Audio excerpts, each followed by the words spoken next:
welcome to our live streaming today.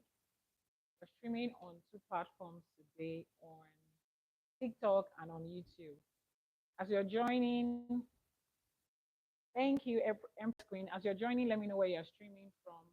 We're streaming from both um, YouTube and TikTok channel today. For those of you that are coming from my WhatsApp, I'm sure you got the voice notes that I sent, the detailed explanation of what we will be doing today. Good morning. Where are you streaming from? Good morning. Keep tapping, keep sharing so that we can have more people on this live streaming. Those of you that are joining on YouTube, this is our first official YouTube live streaming that is going up on the channel, Yanifa Ewa TV channel. Thank you for joining. This is Ifa College. Ifa College is the first soon to be accredited online university of Ifa and Yoruba studies in Nigeria. And today we are talking about what they didn't tell us about Ifa. Yeah, those things that they didn't tell you, those things that we don't know, those things that people don't really talk about. From UK, thank you very much. Keep tapping, keep sharing. Let's get this live streaming as viral as we can, as viral as it can be. I'm waiting for those that are joining from YouTube. If you can hear me on both platforms, please do let me know that you can hear me so that we can get started. So, and then another thing, if you are not on my, if you are not on my WhatsApp contact and you are not viewing my WhatsApp status, you are missing a great deal. So before the end of this live streaming, you want to save the WhatsApp number, send a message so that I will be able to add you up. Àbọ̀rú àbọ̀yè o gbogbo ọmọ awo nílé lóko lẹ́yìn odi àti níbi gbogbo tẹ́ bá ti ń gbọ́ mi ní àárọ̀ yìí. Ìyá Nífá Awóbankẹ́fà tí gbogbo ènìyàn mọ̀ sí Ìyá Nífá Ẹwà. Lórí ìkànnì Ifa College náà la wà lénìí. Thank you very much for joining us.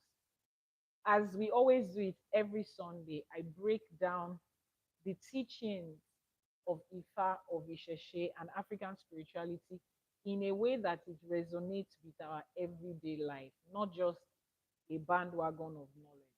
How does it resonate with your everyday life? How can you apply it to your life and it will make sense? Keep tapping, keep sharing so that we can get more people on this live streaming. Ashe ìbà fún akọ́dá ayé, àṣèbà àṣẹ̀dá, àṣèbà tí wáyé ọjọ́, àṣèbà elédùmarè, ọba tẹ́rẹrẹ kárí ayé, àṣèbà gbogbo agbára tó solé ayé ró, àṣèbà gbogbo àwọn òrìṣà wa, àṣèbà olúbíkin, àṣèbà ọ̀sán ìbíkin, àṣèbà jagunmalè, olúwo òdi ọ̀run, a ní kí bà wá ṣẹ o, ìbà ṣẹ. Wọ́n ní ọmọdé tó bá wọlé tó júbà, òun ló máa roko dalẹ́. Wọ́n ní ewúrẹ́ tó wọlé tí ò júbà níjọ́sí, òun ló dẹrun àmúso. Àgùntàn tó wọlé tí ò júbà níjọ́sí, òun ló dẹrun àmúso. Èmi àti yín a ti wọlé a ti júbà lénìí, wọ́n ní kí bà wá ṣẹ. Wọ́n ní ìbà kò kí ń hun ọmọ ènìyàn. Ẹni tí ò júbà ló máa ń hun. Àwa ti júbà lénìí kó má hun wá o, láṣẹ Èdùmàrè. Let me know where you are streaming from as you are joining in. And the topic for today is what they didn't tell us about Ifa, about our African spirituality, about our identity. This live streaming is going to be an expository one that is going to show you who exactly you are. Who am I? Because trust me, we have lost identity. That one is sure.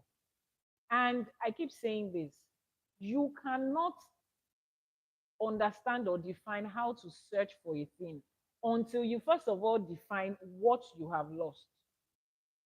And then you now define the value of the thing that you have lost. That is what is going to help you on the intensity of how to find it. I know, yes, there is a rave in town right now. Everybody wants to join Ifa, and it has become a thing. I want to go back to my roots. I'm African. I don't want to be foreign anymore. And then you see the beautiful beads that Ifa devotees are wearing, and everybody is buying it. You know, it has become an identity. But your identity is beyond just Ifa. There's a lot of things embedded in it that you need to find out. We need to know.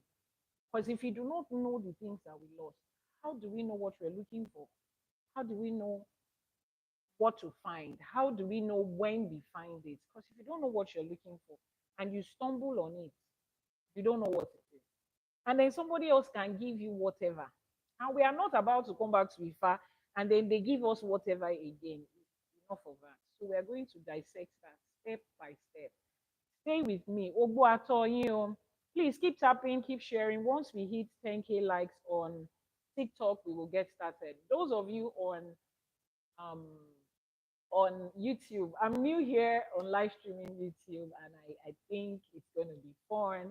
We have our gift options on TikTok, and we have our gift options, super gifts, super thanks, and all of those things on YouTube too. So if you want to appreciate the team that puts this together every week, 3, 4, 5, 6 hours every week, teaching practical life lessons, helping you to unlearn the lies and the misconception that they told us about Ifa, and helping us to learn the truth about who we are, our identity as an entire race, and helping you to relearn certain things that you knew before and you just didn't pay attention to. That is what Ifa College is. At the moment, we have six or eight. We've added 2 more courses. We have 8 courses at the Ifa College at the moment, and those courses run certificate courses, short courses, and then we have the diploma courses, which are longer courses. At the moment Ifa College gets full accreditation, we will be able to offer full degree programs at the Ifa College. We have the most exciting and most sought after course that we have is the 256 Odrifa Mastery course. Yes, I know a lot of people want to learn the Odu because that's the essence of Ifa. So right now we are teaching as a course the 256 complete Odu in both English and Yoruba. Now, what will you be learning? You'll be learning Kiki Odu, how to recite the Odu. You would learn that in both in Yoruba and English. You will be learning kini ẹ̀kọ́ tí odù yìí kọ́ wa, the wisdom and the message that this Odu is giving. You know, when we recite our Odu, they sound like poems and stories. But beyond the poem and the stories, we have the deep meaning. So you will learn what each Odu means. You will learn the ebo and the etutu that is attached to every Odu. Now, somebody might be asking, I don't want to be a babalawo. Why do I need that? This is why you need it. Because lack of knowledge is what got us to where we are today. This is why we need it. When you go for a divination and somebody tells you, oh, I want to do a divination for you for a certain condition, and then the divination is done, and the Odrifa that comes out says, Odrifa Oturukmon Oyeku, for instance, and then the person says, ah, in Oturukmon Oyeku, Ifa says you are going to marry a Babalawo, and that Babalawo is me. Ifa says you should leave your husband and pack out of your husband's house, sell all your property and come to my house. Now, nobody will say that to you. Even if somebody attempts to say that to you, you are smiling because you already know what is in Odrifa or Turukman Oyeku. You know that is not the story. And the person says, oh, we are going to collect 7 cows and 7 mansions as a sacrifice, and you are coming to stay in my house for 7 nights. You smile at the person and you know that is all crap. It's all BS because you know the Odrifa for yourself. It's open knowledge. It is not kept somewhere. And it's not something that we say, oh, you need the Spirit of God to be able to interpret it. We don't do that in Ifa. It's open knowledge, open information that you and I and everybody should learn. I know that the excuse over the years has been, oh, I cannot stop my job and go to a Babalawo's place to learn. Now there is Ifa College. Now this knowledge is brought online. Some of you will say, oh, I don't speak Yoruba. I don't understand Yoruba. How do I read? This is somebody teaching you who speaks both Yoruba and English fluently, reads, writes, and speaks fluently. So at least while you are still learning Yoruba, to be able to understand it in depth, you will learn and get the information that you need in English. That is why the Ifa College was set up. So you are going to learn the 256 Odu Ifa, and there's going to be two essay. You are learning two essay under each Odu. You are learning two essay under each Odu. So you have, take for instance, we have Diodrifa Ejiogbe. You will learn essay kini, essay keji, which is the first essay and the second essay. And you are learning in from indigenous Babalawos and Yanifas in Nigeria. The entire team of Ifa College is beyond me. Yes, I'm the founder. Yes, I'm the one who birthed the idea. Ori gave the idea to me. But we have an entire team of 40 more elders, including babalawos, ìyánífàs, babalórìṣàs, ìyálórìṣàs, oníṣègùn, àwọn olúwo, ìyá àbíyè, àwọn eléwé ọmọ, different ones of them. We all have come together to do this. So you are not learning from somebody that read a book and is reciting to you. No. So the courses have been broken down to, you learn 2 Odrifa per week and you continue like that progressively until the course is done. Now, we also have Henry Dilogun classes, which is based on the 16 major and principal odus, the odus that come in Meji. We have the Henry Dilogun classes. We have the Ifa studies. Ifa studies is centered around the knowledge about Ifa. What exactly is Ifa? Beyond the spirituality, we say, oh, there's physics in Ifa, there's science in Ifa, there's literature in Ifa, there's mathematics in Ifa, there's computer there, technology, a whole lot of things. Where, how do we know that? You have to register for the course Ifa studies. Then we have Yoruba studies for those of you that can neither read nor write in Yoruba. You can't read, you can't write, you can't speak. Or you think my proficiency in Yoruba is not that high. I still need to brush up. Register for Yoruba studies. Now, for those of you that are interested in the traditional or herbal medicine of Africa, particularly as given to the Yoruba people, we have a course titled Orisha Herbalism and Traditional Medicine. Focuses on the healing and health practices that was handed over by our Orishas to our ancestors, not what we have going on in the West. Their own health system has been designed to just keep you in a loop.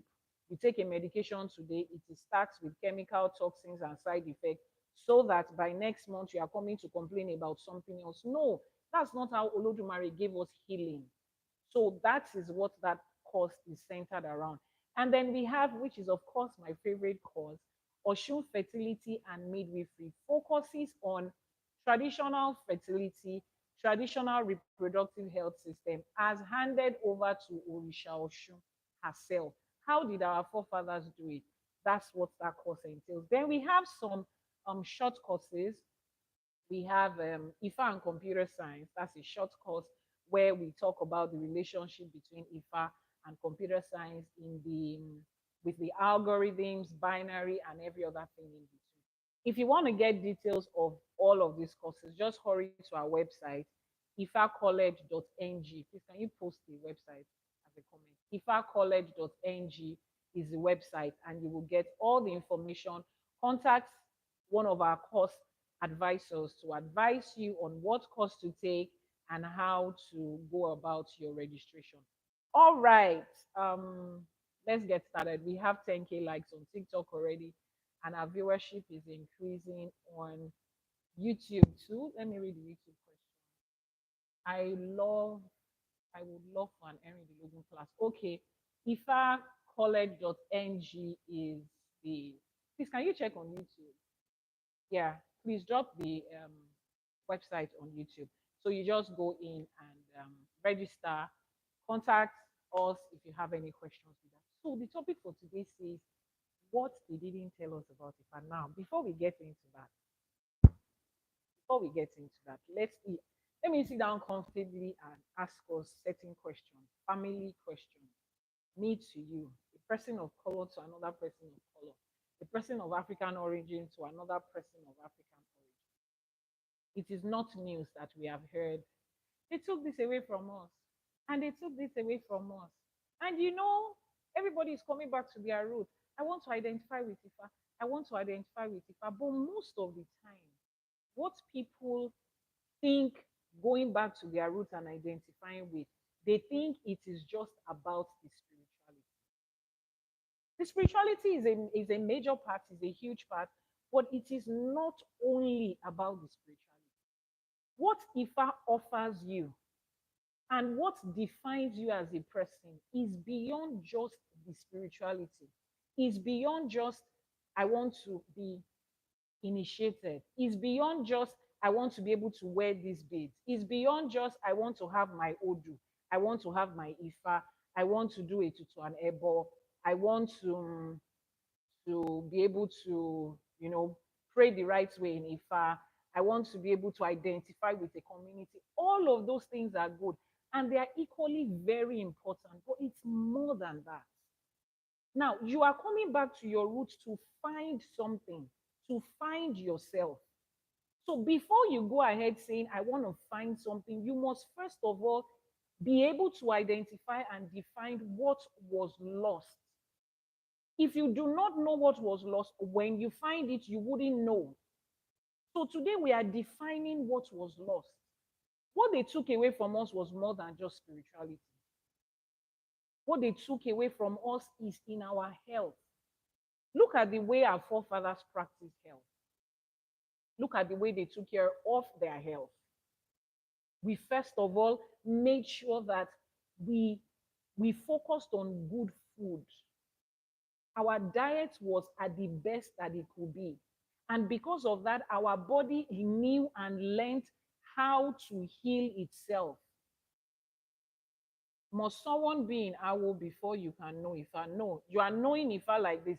Ifa is universal knowledge. Ifa doesn't have anything to do with whether you are in Awo or not. Somebody asked that question, and I think we need to stress that.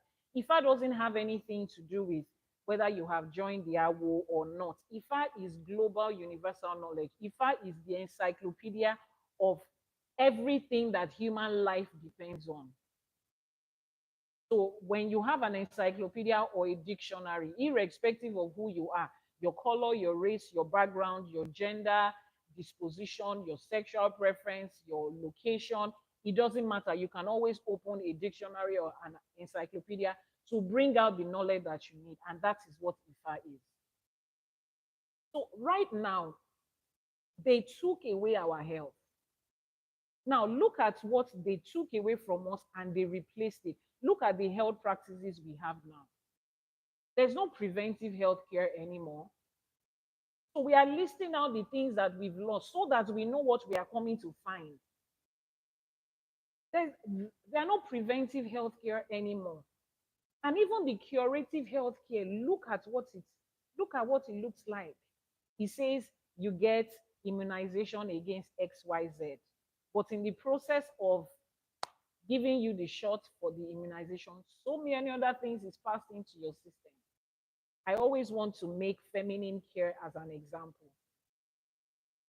Find out from everywhere the chemicals and the materials that is put together in so many sanitary pads and sanitary towels. They are stacked up with items that a woman's body breathes in directly between 3 days and 1 week every month of her life from like a 10 or 11. And a lot of them have agents in them that disrupt your reproductive health, from fibroids to tube blockage to overall infertility to cancer. That is what they gave to us after they took our health. They took community and family from us. The moment somebody leaves Ifa and African spirituality and then starts to practice Abrahamic religion, the first thing they tell them to do is cut off from your family. Oh, your family members are now labeled on their way to hell. You can't talk to them. Don't be unequally yoked together with unbelievers. The idea was to steal family and community, to isolate people. Those are the things that they took away from us, more than our spirituality. They took away our food and they gave us burger and soda. They took away pure African food that is packed with nutrients and vitality and life itself. The food that we ate that taught our body to heal itself. They took away the act of a mother having to exclusively breastfeed her children for almost a year. And if you find out, take time to study what is called colostrum that comes out on the breast milk of every mammal, including human beings. Find out what it contains. The highest form of it's it contains the highest form of immune agents that a body will need. They took that from us and they gave us bottles and formulas. And then we started to raise children that were 80% immune system lower than what their own ancestors were. They took away our educational system where families sit together. The grandfather, I mean, how did Yoruba people preserve the 256 old river till today? The first written record was a decade or a few decades ago. They preserved this information verbally, orally, and it was not lost. That was the education we knew. People passed the knowledge of carpentry, of tailoring, of medicine, of law, of sociology, of physics, of agriculture, of geography verbally. They took that away from us and they replaced it with some structured information that you will never use in real life. Okay, so I was a science student and I did algebra and I did calculus up until my final year in school. And I have never had to solve another calculus or algebra problem till today. Those are the things they took away from us. They took away our marriage system. Look at the way our ancestors conducted marriages, the ceremony, and the act of living together. Everybody knew what their place and their duties were. Nobody was struggling. I'm not doing this. This is not this. This is not. No, everybody knew their place. Does that mean we didn't have challenges? No, there is no form of human life that doesn't come with its own fair share of challenges. But we had structure that worked. We had marriages that was built around homes that raised children that worked.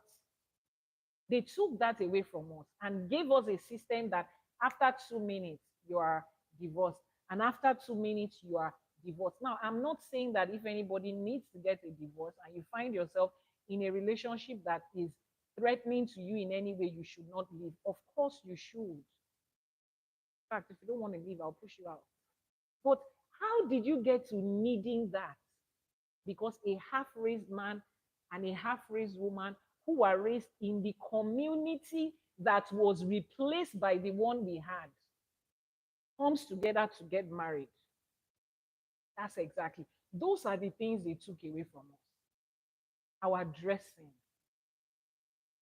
People think that back in the day, our mothers wore long gowns, flowing gowns, and they were covered like nuns. No. We had beautiful, stylish African attires. We had them. But look at what is being replaced with. Now, I could go on and on. I could go on and on. Our agriculture, our farming, a lot of things were taken away. And the summation of all of those things is what is your identity. So as you are coming back to Ifa, as you are coming back to Isheshe, as you are coming back to your roots, you are not only coming to find a spiritual identity, you are coming to find an entire identity, a full human self. Which is why when I see people and they tell me, oh, I've done my Itefa, I've done my Ifa initiation, I look at them and I'm like, really? No. When you know somebody, when you meet somebody that has done Itefa, somebody that has done their full Ifa initiation, when you see them, you look at the quality of their life, there will be a difference. Now, let's start from that because that is literally your first step into identifying with Ifa. A lot of knowledge is lost, which is why I focus so much on teaching, on knowledge, on teaching. Because the reason we are here is because we lack that knowledge. The difference between you and the next person is the knowledge that they have and they are using, and you don't have that and you cannot use. Itefa, let's start from that. As you come into Ifa, you are coming to do your Itefa, please. I need people in the comment section.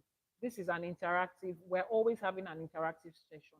In the comment section, what do you know Itefa to be? Ifa, the, how do you have knowledge? I would answer your question. What do you know Itefa to be? The initiation of Ifa that takes you into Igbodu, that gives you your Ifa. As far as you are concerned, what is the purpose of that process? What is the purpose of Itefa? Based on the knowledge you have. For those of you that have done it, for those of you that haven't, you've heard about it, you want to do it. I need to know where your knowledge base is coming from. What is Itefa? What do you know about Itefa? I need comments in the comment section. On YouTube, on TikTok, what do you know about Ifa? And what do you know about Itefa? And what do you think the purpose of that spiritual exercise is? I'm waiting for comment. I can see some people on my TikTok live streaming who have done Itefa. I know that they have done Itefa. Itefa or Ishefa. What do you think the purpose of that is? Let's see the comments on. Let's see the comments on YouTube. Coming back for everything. Yes, we're coming back for everything.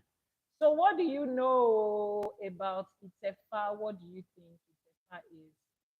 What do you think the purpose of Itefa is? Somebody is responding on TikTok. The person says to know your path in life. Itefa is to know your path in life. Okay, to know your path in life. What other reason? What are the purpose that people do Itefa? Itefa, by the way, is Ifa initiation. That part that takes you into Igbodu to get your own Ifa and to get your own Odu. To know your path in life. All right. What else? From YouTube, what do you know that Itefa is? I'm trying to register for English, but I don't understand what the website is. Okay, just click. There's a link there that takes you to a course advisor, either through email or through WhatsApp. Somebody will be able to direct you. Just click on the link. Somebody will be able to direct you. Someone says that Itefa is to know the real purpose you came to this world and to have direction, to identify your position in life. Okay, so we've gotten so many definitions for Itefa. All right. Now, a lot of people come to do Itefa because they want to identify with something. They love the glam of, oh, my hair is shaved, and then I have the feather tied around my head, and then I'm putting on white, and then the mariwo is on my body. And at the third day, everybody comes, you are dressed, you take pictures, glam, and yes. And then they give you your own Ifa, you have your own Ifa, you pray with it every day. Yes. And then you what? You have your Odu Ifa. So the moment they ask you, I did my Ifa 5 years ago, my Odu is Iwori Oyeku. Okay, fine, awesome, wonderful. But beyond that, so after then, what next? After that, how does that change your life moving forward? How does that change your life progressing? Now, I will say this in simple English. Meanwhile, for those of you that are just joining Ifa College, we also have classes for kids. We have Ifa studies for kids. We have Yoruba studies for kids. So this is how I break it down for the children. Itefa is simply the process of finding yourself, of knowing yourself, knowing who you are, knowing who you are and what you have come to this side of life to do. So from the moment you are born till the moment you pass, everything in between is what your Itefa answers. So if you have done Itefa, if you have your Odu, and you cannot answer this question, you have not wasted time, no, but you are not utilizing what you have. It's like a mobile phone that you have, and the only thing you do there is pick calls, receive calls, text and reply text, read text messages and reply, take calls and receive calls. That's the only thing you do with your $2,000 mobile phone. If that is the only thing you wanted to do, you can equally do that with a $40 mobile phone that is not a smartphone. That is, it is more than that. Your Itefa is more than that. Ifa as a whole is more than that. And the reason life is still looking the way it's looking is because you have not been able to identify that person that you are. Because you have not identified the things that you lost. The moment you do your Itefa and you have your Odu, you sit down with it and start to find those things that you lost. Which is why, for people that come to my shrine and I have to run Itefa for them, I tell them this: before you come, there are certain things. See, it's like a class that you have to go through, it's like teaching that you have to go through. Before you venture into Itefa, you need to understand why you are going ahead with this 3-day rigorous exercise, because it is rigorous, it is draining, it is expensive. Before you go ahead and invest your time, your money, and all of that, you need to understand what you are doing and the ultimate aim of what you are doing. Everybody is on this side of life for a reason, for a purpose. There is an identity, a definition of you. And the only place you can find it is in Ifa. So if the only thing you have found in Ifa so far is just spirituality, I want to be able to fix a problem when I have it, that's good. But that is about 1%. What happens to the remaining 99% of what Ifa represents to you? What happens to the remaining 99% of who you are? So we take it step by step, and then you begin to find out and define. What does Ifa say about marriage to me as a person? First of all, Ifa does not generalize. This is not religion where everybody is packed together in one capsule and then we say, thou shalt not, thou shalt not, thou shalt not. All of you go and run with that vision. No. In Ifa, everybody is treated as a unique individual, because that is exactly what we are: unique individual with unique fingerprints. No two persons alike. Now, you need to start to ask questions based on that Odu. I'm speaking to people that have done their Itefa now. Those of you that have not done it, I'll come back to you.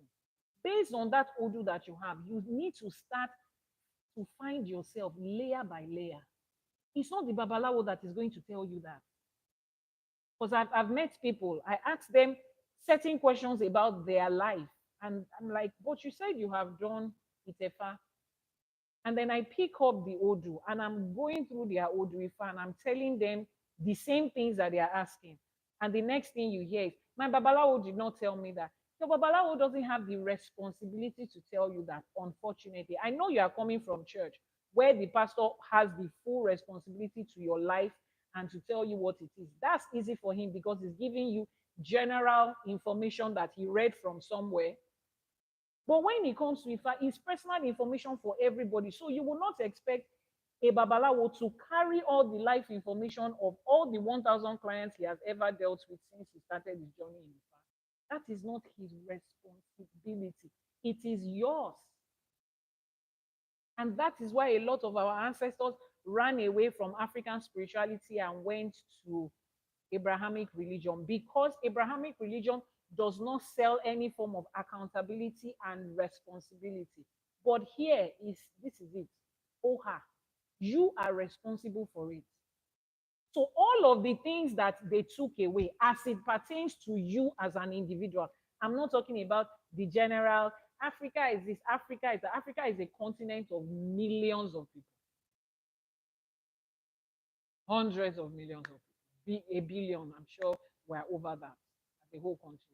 I'm talking about you as an individual. So you sit down with your Odu and you begin to analyze.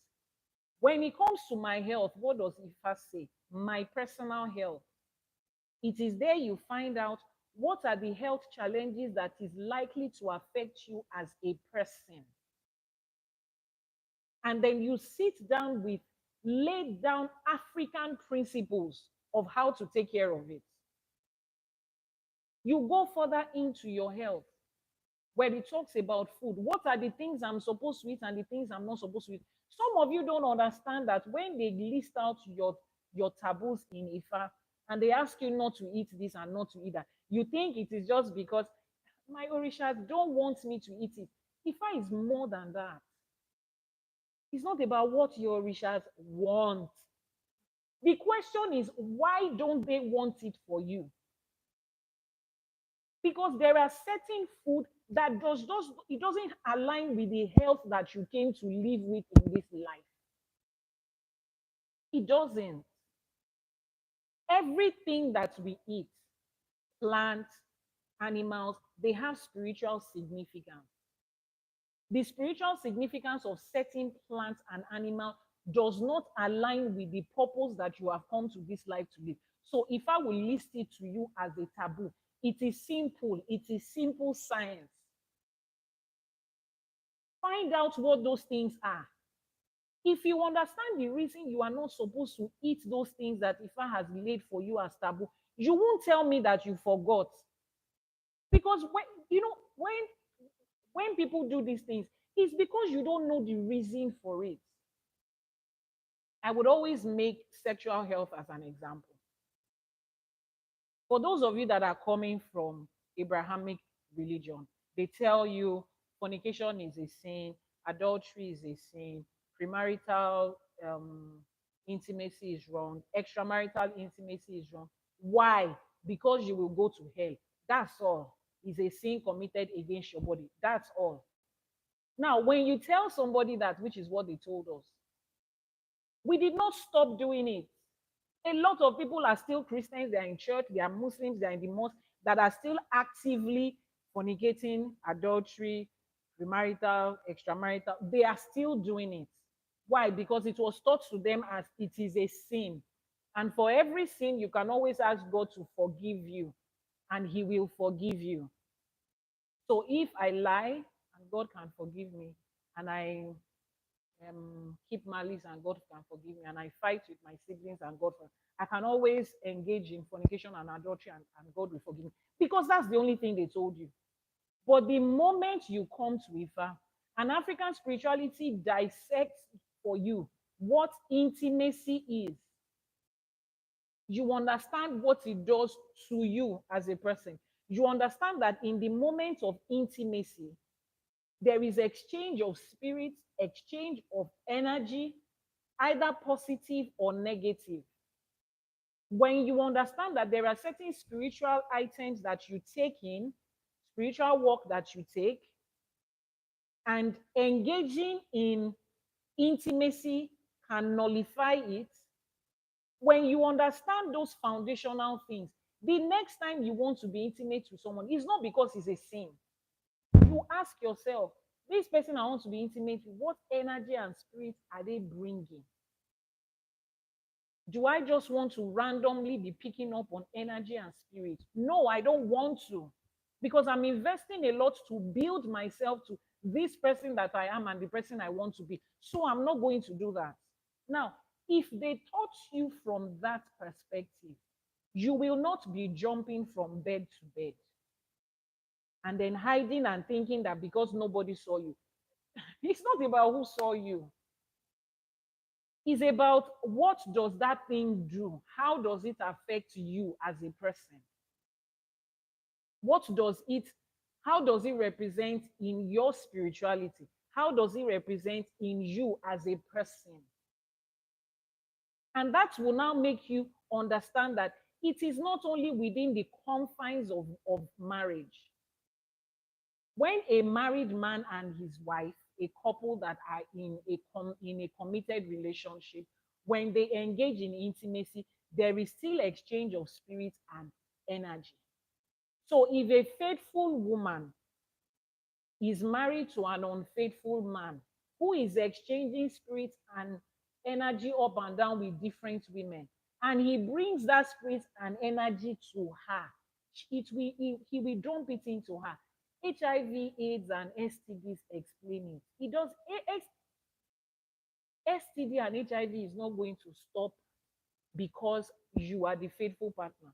If your unfaithful partner has it and you have been faithful for 40 donkey years, you're going to get it. Exactly. So if they explained it to us from that angle, we will make better choices when it comes to our sexual relation. But no, all they told us was that it's a sin. And we still keep doing it. And we will ask God to forgive us. And we think that takes anything away. It doesn't. If you engage in extramarital intimacy with somebody and the person happens to have AIDS, and you go back home and say, Father, forgive me in Jesus' name, he ain't gonna take the AIDS away, girl. It's not gonna take it away. The AIDS is there. The same way if spirit and powers were exchanged, it's not gonna take it away. So with this understanding, the next time you want to engage in anything intimacy, you think about it, even with your committed partner. Now, somebody is asking, how does Ifa help you to address that? Before you engage in any intimacy with someone, check and find out the spirit and energy that that person is carrying. Now, think about it. Imagine that you decide to frolic around and you decide to have 10 partners, and then you have to do divination concerning each of them. You have to ask concerning each of them. You know, that alone will help you to reduce the number. Because for every time you come to me to say, please help me check this man, can I sleep with him? I'm charging you a fee. So by the time implementing that alone will help you to reduce the number. Then when I check the first person and they say, the spirit in this person does not match with you. If you engage with this person, it's going to cause this and this and this. First person, second person, third person.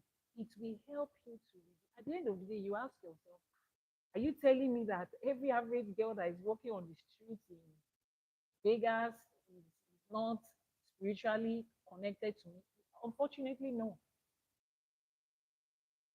That is the reason virginity was a thing with our ancestors, not because somebody told them if they engage in premarital or extramarital um, intimacy, they were going to hell. No, we practiced chastity before religion came.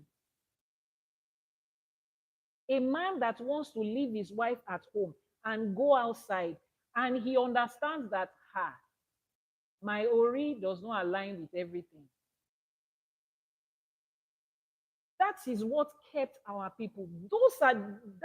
This information I shared with you now, those are some of the things they stole from us, and they replaced it with fornication will take you to hell, adultery will take you to hell. Not any different from any other thing that you do. So let's go back to what we were talking about. You need to find out yourself. Find yourself and the things that has been taken away from you. Find yourself. So you will sit down with your old Ifa and you will find out, what does Ifa say about me as a person? As regards, you will now start to list it out one by one, the different areas of your life. Marital. There are some people, their old Ifa will say, you see this person is going to have difficulties with getting married. Ẹni yìí ò yan rí ọkọ o, kò yan rí ìyàwó o. Ifa has already said it. So by the time you come to Ifa and then you look at your past and you see how you have struggled in different relationships, and you thought you were the one who was not high valued woman, or you thought you were the one whose standard was too high, and then you find out that Ifa has said that the person with this odu is likely that they have difficulties in sustaining a relationship, then you would understand, okay, so I'm not the problem. It comes with a package. At least that makes you understand it is a package. And life is a balance. Some people would have this, other people will not. Some people will not have this, other people will. You already understand where the weaknesses of your life is. Then you sit down with your Odu and with your Babalawo, your Yanifa, and you tell them that, okay, marriage is going to be a struggle. What do I do? Is there a specific kind of person Ifa is my Ori has prepared for me or is preparing me for somewhere? You go into the details. I have walked a couple of people through that, especially people that have spiritual calling. They have very strong ties to their ancestors, to their orishas, and they are coming into this life to fulfill certain things, certain significant things spiritually. They cannot just get married to anybody because their lifestyle is unique. They need somebody that is on that same path with them, or somebody that understands and accepts that path with them. And until they get into that path, they are not likely to have met the person. Because if they are not in the path, they will not include that in the criteria of the person they are looking for. So you see why it might take them time. Now you understand that that's the kind of person you are. Then you now start, okay, since it's going to come with the calling, can I find out what that calling is and start to do it? Now, in the process of starting to fulfill that calling, the partner comes and shows up, and you'll be like, wow, so this is you that will be waiting for since. You know how many relationships I have to gamble into before I got you? You understand? Now, that is for some people. Some people, their difficulty and challenges will be listed in their Odu as fertility. Trying to get a child is what will be challenging for them. Now, that explains first relationship, second relationship, third relationship. In fact, they just had a divorce 2 years ago because they could not have a child and their husband impregnated one woman outside. But their wife got pregnant by another man, another woman outside. Or maybe you are a man and if has already said there will be difficulty in childbearing. But the wife you have in your house has been having babies back to back. Then you, first said this thing will be challenging, but I have never experienced the challenge. Then he decides to take the children for DNA and discovers none of them are his biological children. Because if I has already said it in his Odu that that is likely to be a challenge, and if I does not. Now, you see how it becomes practical with your life beyond just the spirituality, beyond just we are doing it to an able. Please, I would answer your questions, okay? I would answer your questions. Beyond that, it becomes practical in life. Then you go on to my career. What does this Odu say is likely to be my career? Or what are the career range and choices that fits my Ori? When you find it, it now starts to explain why you have tried this business, this job, this professional course, this and this and this and this and nothing. I told you something. I said what they stole from us is more than just spirituality. Another major thing is how we build careers, how we choose our careers and our path in life when it comes to our career, when it comes to our businesses. According to Yoruba history, when a child is born, there's this thing that they do for the child. They call it akosejaye. Akosejaye is that first divination that is done a few hours to a few days after the child is born, before the eighth day, and it reveals the entire course of life of that child. Now, in that divination, the parents know the kind of career or business that the child will do. So the moment that child is born, they already set him on that path. Once he can learn and reproduce what he learns, and Ifa says he's going into medicine, Onishegun, they take him to an Onishegun. He starts to learn there. They don't bother him with history and geography. They don't bother him with algebra and calculus. They focus on what he has come to this life to do. Because, excuse me, it's not everybody that needs algebra. It's not everybody that needs calculus, but look at the educational and career system that these guys brought in for us. You will spend your time, the productive part of your young life, studying and cracking your head at night over something that is irrelevant to the rest of your life. And we left what we had and we call that education. And we want to employ people to our jobs and we scale them based on that. And it has become a universal thing. And qualified, experienced, and skilled people keep getting rejected every day because they did not finish from Ivy League schools, because they could not get a first class or a second class in subjects that has nothing to do with their life. And that has become our new identity. But when you come to Ifa, Ifa will show you this is your path. My dear sister, you're a fashion designer. So don't you see that IT and tech course you're about to take? Don't waste your money on it. Import very fine machine and find a tutor and start it. That's your part. You don't need calculus in that. You don't need geography and history and government. You don't need it in that. You will learn the little government information you need to learn from the TV and from communication like a normal person. You don't need to go to school for it because it doesn't have anything to do with your past. You find that if you are a business person, Ifa says, ah, ẹni tá a dáfá yìí fún oore ìjókòó ni o, ó máa jókòó, wọ́n máa gbóre wá fún. Meaning that the person that owns this Odu, the person's kind of business is one that he will sit down in a place and people will be coming. So he knows that he's either going to open a shop or start up a business that requires him to sit. Official, administrative part of the business is what is going to work. Some people, if I will say, lórí ká máa lọ ká máa bọ̀ nire wà, ajáde àwọlé òun nire wà, meaning that their own blessing and their own form of business is in going out and coming in. They have to move around, travel from place to place. Ifa has already told you that. So you will go and get your passport and start to find, where do I go? Which countries? Give your Babalawo the option. Give your Yanifa the option. Ifa says, is this place? Is this one? Is that one? And you that they ask you to sit down where you are, especially people that are going out from Africa. I keep saying this. Religion told us that the moment you get visa to travel out, God has answered your prayers. Everybody's miracle is in visa. Is it not funny how every time a visa application is rejected from somebody that lives in Africa, the devil is always at work?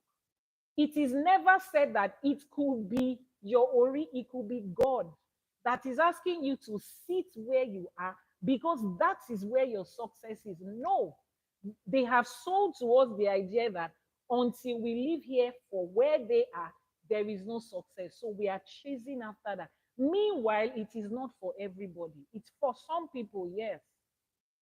If I will say it in some people's Odu, ẹni yìí máa ṣòwò, ó máa jèrè, ó máa gbé lọ sí àárín àwọn aláwọ̀ funfun, àwọn tí àwọ̀ wọn yàtọ̀ sí tiẹ̀. Meaning that this person will start businesses, profit and expand, and this business will take him to the midst of people that have a different skin color than himself.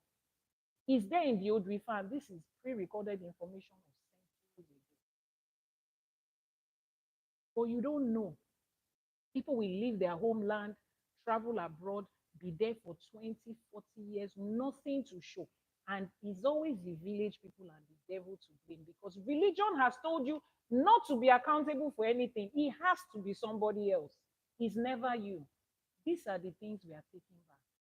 So you will sit down with your Odu and find out my choice of business, my form of business. Some people, they will say, make sure that your business always includes something that has to do with water. And then the moment you include it, boom. Excuse me, can somebody get me something to drink? The moment you include things that have to do with water, boom, you are succeeding. And people are asking you, what's the secret of your success? Let me pull your hair back and ask you. When he was broke, did you ask him the secret of his poverty? Not asking you what's the secret of his poverty. Who is bankrolling her? When she could not take care of herself and her parents were the one giving her money, nobody was asking her who is bankrolling her brokenness. But yeah, it's now I mean, success now starts to get evidence. Financial freedom starts to get evidence. Then, as a business person, you sit down and you learn the principles that Ifa teaches about business. Because trust me, I'm working on a book. I mean, those of you that are seeing me for the first time, permit me to introduce myself in a broader way. I have my first degree was in computer engineering tech. Then I have a master's, an MBA in international business and strategy. And then I went further to um, study traditional medicine, and I am a certified traditional medicine practitioner under the Federal Ministry of Health in Nigeria. I'm also a holistic fertility practitioner, which is reproductive health, gynae, and OBGYN when it comes to traditional medicine. Right now, aside from that, I have loved business. I've been doing business way back when I was in uni, right? And practically, I have spent the last 20 years, 25 years. I started my first business in uni in year 2000 when I was in 100 level. So I have been an entrepreneur for 25 years. But structurally, in the last 16 years, I have run different businesses that have expanded from Nigeria to Ghana to South Africa to Dubai to the UK to the US to Canada and very soon to Kenya. So when it comes to business, trust me, I have my fair share of knowledge and experience, both online and offline. And I'm putting together a book, Ifa and Business. Simple. What does the old Ifa say about business? How do you succeed financially according to the Odu? I'm not talking Harvard right now because before Harvard, our people had the old Ifa. Tell them to give you my copy. Before Harvard, our people had the old Ifa and they practiced business structure. They practiced financial information based on the old Ifa and they succeeded up until the point where we had the period or the era called the transatlantic trade period, where there was trade going on between Africa and the rest of the world. We structured business, we built business towers before they became broken and stolen. They took our people to use that knowledge to replicate what they have today. Yes, all the success that most of the success that the West has right now on business was built off the backs of our ancestors. But that's not a cry for pity. No, this is you telling yourself now, if my ancestors were able to build like that, and the Arabs too, yes, thank you. If my ancestors were able to build to the point that these people that we look up to from the Harvard and the Ivy League schools of business could transact with them, do business successfully with them, it meant that we had our own business knowledge. Those are the things they stole from you. You are going to find it in Ifa. And then you sit down. So I'm putting that book together. Once it's ready for sale, we will have the book signing, we will have the book launch. I haven't gotten a title for it yet, but it is centered around Ifa and business. The business, practical business principles that is in Ifa that guided our own ancestors. We have tried theirs and you see how it's going, right? Okay, so it's time to try out. Not all of us can afford Harvard. Not all of us can afford Ivy League schools. And they say their business school is where they get the best business and they get the best connection. Let's go back to our roots and find out how they taught us there. Let's stay and find out what did Ifa teach us about these things. How did our mothers manage home? They managed their homes, they were wives, they were mothers, and they were business tycoons. Read about, I mean, untold and forgotten stories, covered story about Africa. I'm setting up a YouTube channel for that. The things and the people that they buried their stories. We will dig everything up and we will learn according to the principle of Ifa. How did these women do it? They traveled from the west to the northern part of what is now called Nigeria to coast of West Africa. They did business without having paper and biro. What happened?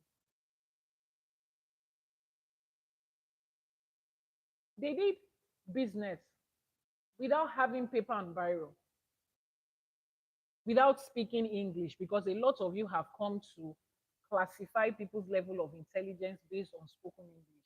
Sad and distasteful. They did it and they managed their homes.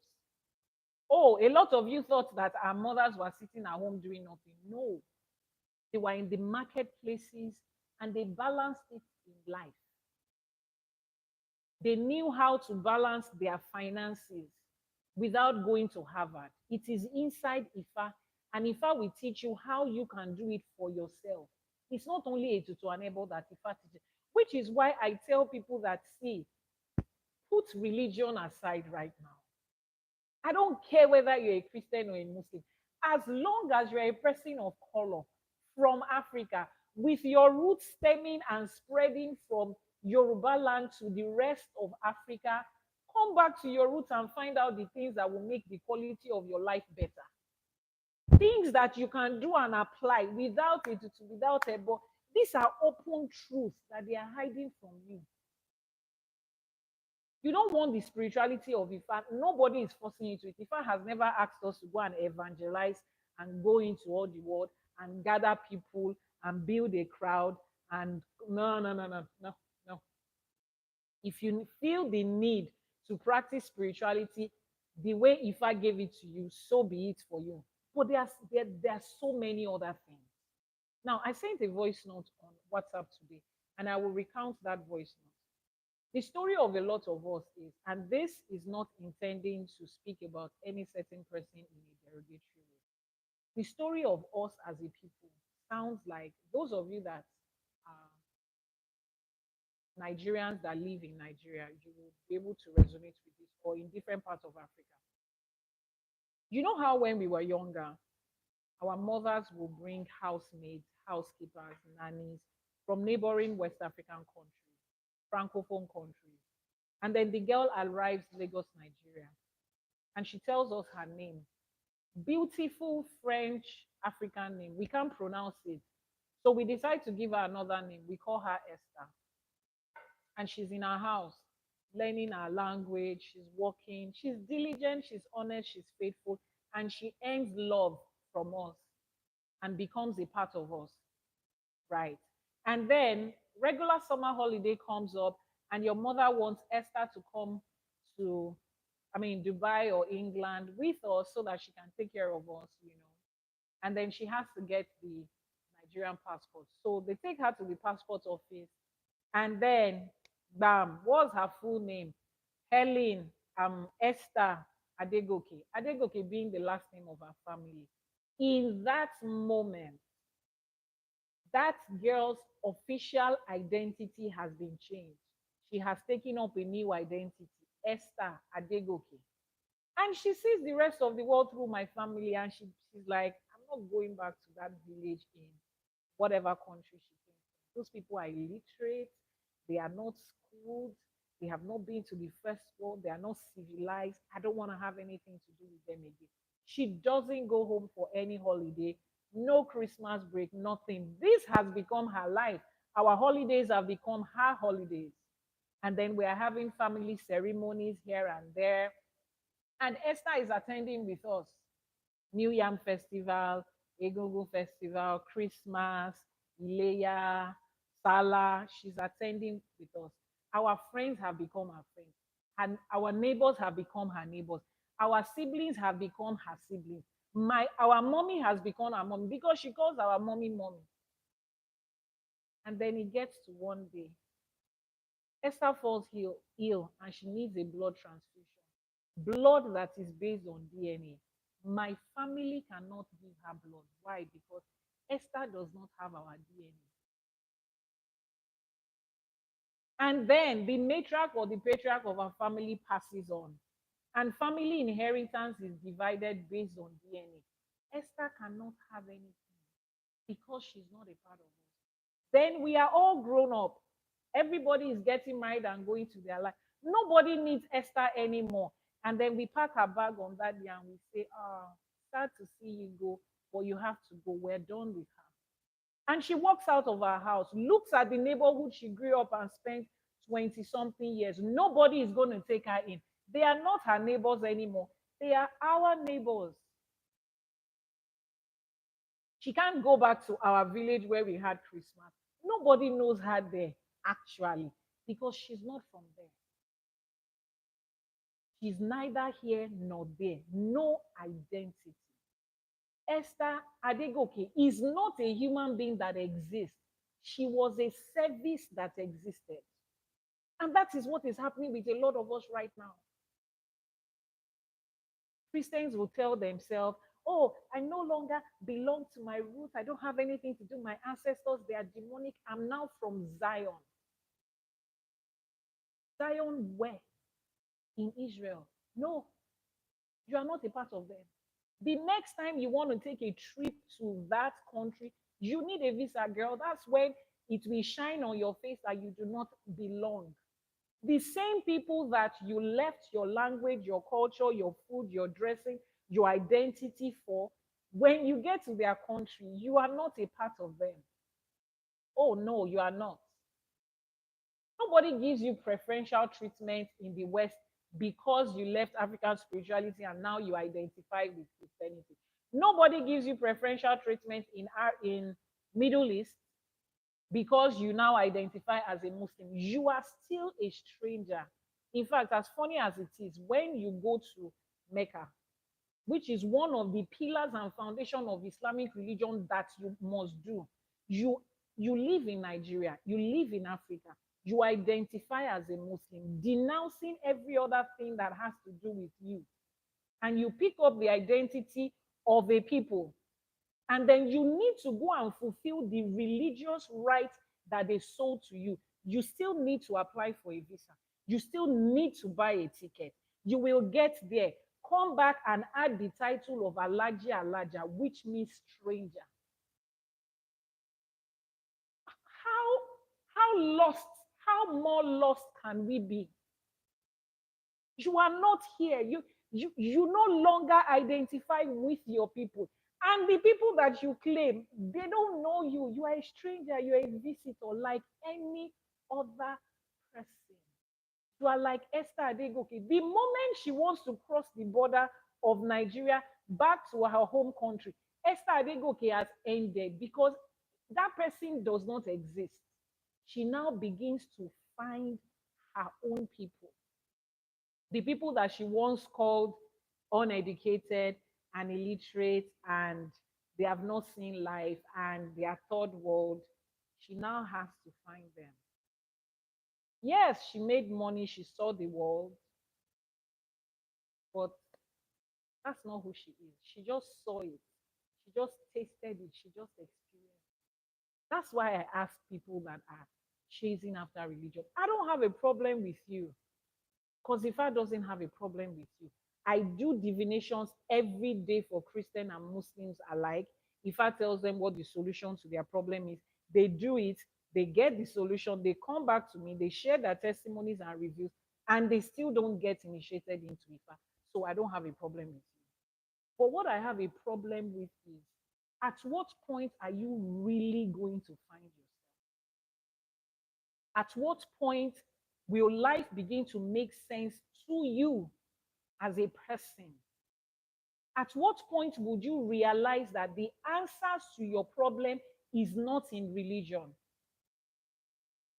At what point would you wake up to the fact that whether you picked that religion or not, you still face the same thing? Your health has been taken away from you. Christians will tell themselves, let's pray. When we are sick, by the stripes of Jesus, we are healed. But the pastor will tell you, when the situation is getting very terrible, go to the hospital. the white man's hospital. Don't go to traditional hospital because they are demonic, but it gives you the identity of the Orthodox hospital. Because if it came to sell you a health solution, it is supposed to look like every time you are sick, the name of Jesus just heals you and it stops there. It is supposed to look like don't go to Western hospital, don't go to traditional hospital. But the moment it becomes you can go to Western hospital and you cannot go to traditional hospital, then the attack is on your tradition and on your people. It's not on healthcare anymore. At what point do we start to look at our life critically from this point? If you can go to Orthodox hospitals and you can take Western medications as a Christian, as a Muslim, and you do not have a problem with it, look at me eyeball to eyeball and explain to me why you cannot take traditional herbs. Explain to me why traditional healers only have to receive patients at the point where there are 2 minutes to pass.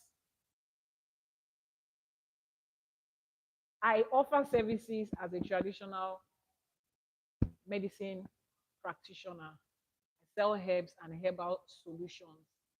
And we do not find Christians come to us until the situation has reached 3 months to 3 months to live or 3 months left to live. That's the only time you find them coming. When they have gone everywhere, and it usually seems like they have nothing else to lose. The doctors have said it's 3 months to live, so just try this. You have nothing to lose. That is the only time a lot of them come. But why should the things that was handed over to you be last resort that you have to hide to get? You have not found yourself, and it's annoying. See, at this point, I don't even care whether heaven is your goal. That's not my conversation with you. Heaven is after this life, Abby. Is after this life, right? Okay. Hold on to your heaven. But can we talk about this life? Can we talk about the quality of life you are living here? And same goes with Ifa practitioners. I know you have picked up Ifa and you are doing your Etutuanebo. Can we talk about the quality of every aspect of your life? And not just when you have a problem. Do a divination for me. Let me have a solution. Can we talk about the fact that there is a better approach to life than getting into problem and looking for a fix? So you pick it one by one like that. We have talked about um, intimacy and sexual relations. Excuse me. We have talked about business and career and finances. Why did you think, excuse me, why do you think our forefathers, somebody will pick a career, start on that career, stay in that career, succeed in that career, is satisfied in that career, and he's not comparing himself with anybody? Let me explain this part to you. Very important. Very important. Now, one of the major things they stole from us that makes me sad is the part of life that gives us fulfillment, satisfaction, and purpose. If you have not found those three things, it's better for you to just sleep and not wake up, then come back to life again and come and start again. Let me tell you, it's better for you to come and start again. Because when you meet somebody that is fulfilled, that is satisfied and contented with life. I don't mean contented in the way church will tell you to be contented and you are gaslighting yourself into contentment. I mean contentment is your present day reality. When you meet such people, it is not in the money, it is not in the asset, it is not in the material things, it is not in who they know. It is in the fact that they have found their purpose, they have found who they are walking in that path, and they are getting better in it by the day. Which is why you feel more peace when you are in the villages of Africa than when you are in the cities that has been westernized. It's not because of the noise. There is noise in the villages.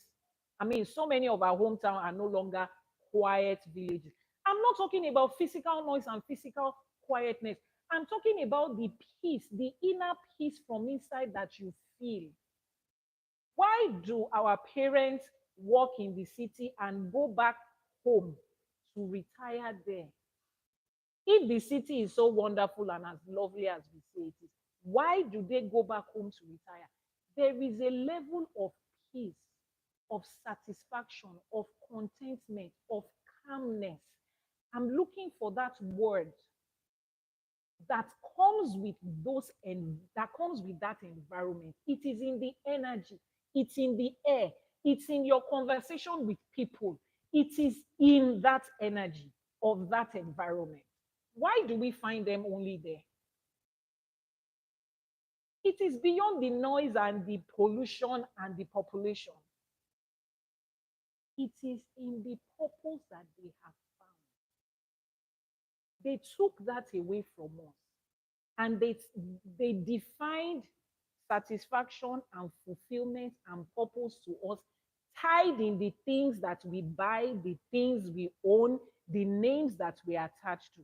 Tell me, how many people, please, let's make this research. How many people get fulfilled and satisfied when they get the next month? Oh, if only I can have 1 million naira, I will be fulfilled. The day you have 1 million naira, you realize that you have not reached.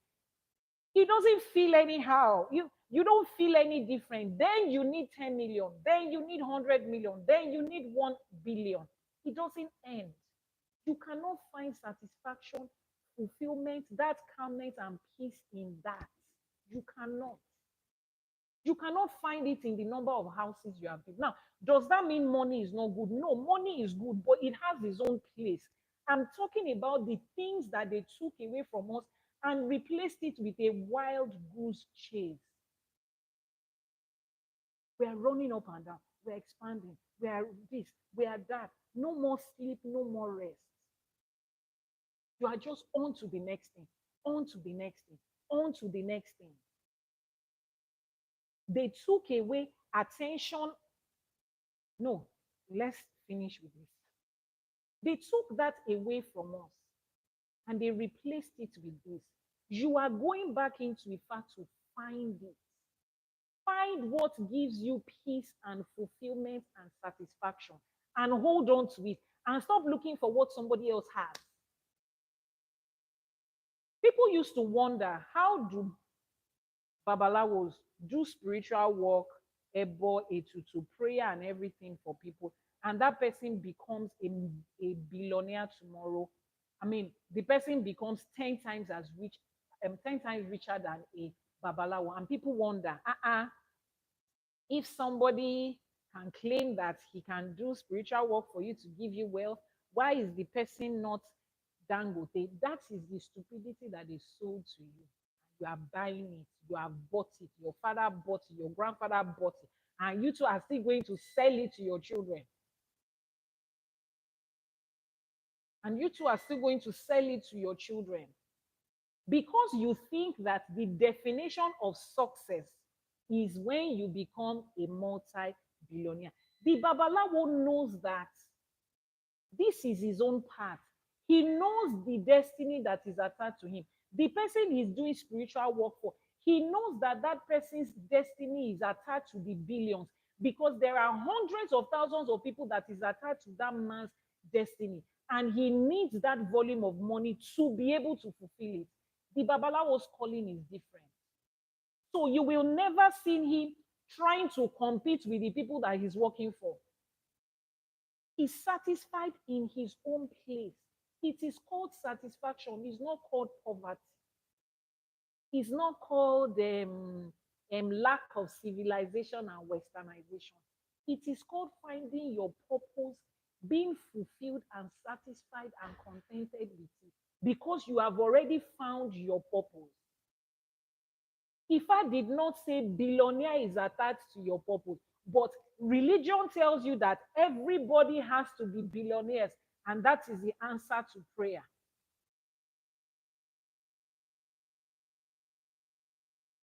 Motivational speakers tell you that everybody has to be a business owner, an employee. Everybody has to start a business.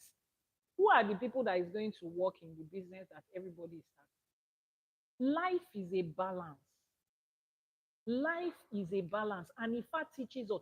That is what the basics of Ifa binary teaches us. This and that, yin and yang, up and down, big and small, long and short, summer and winter, to born and to be born and to pass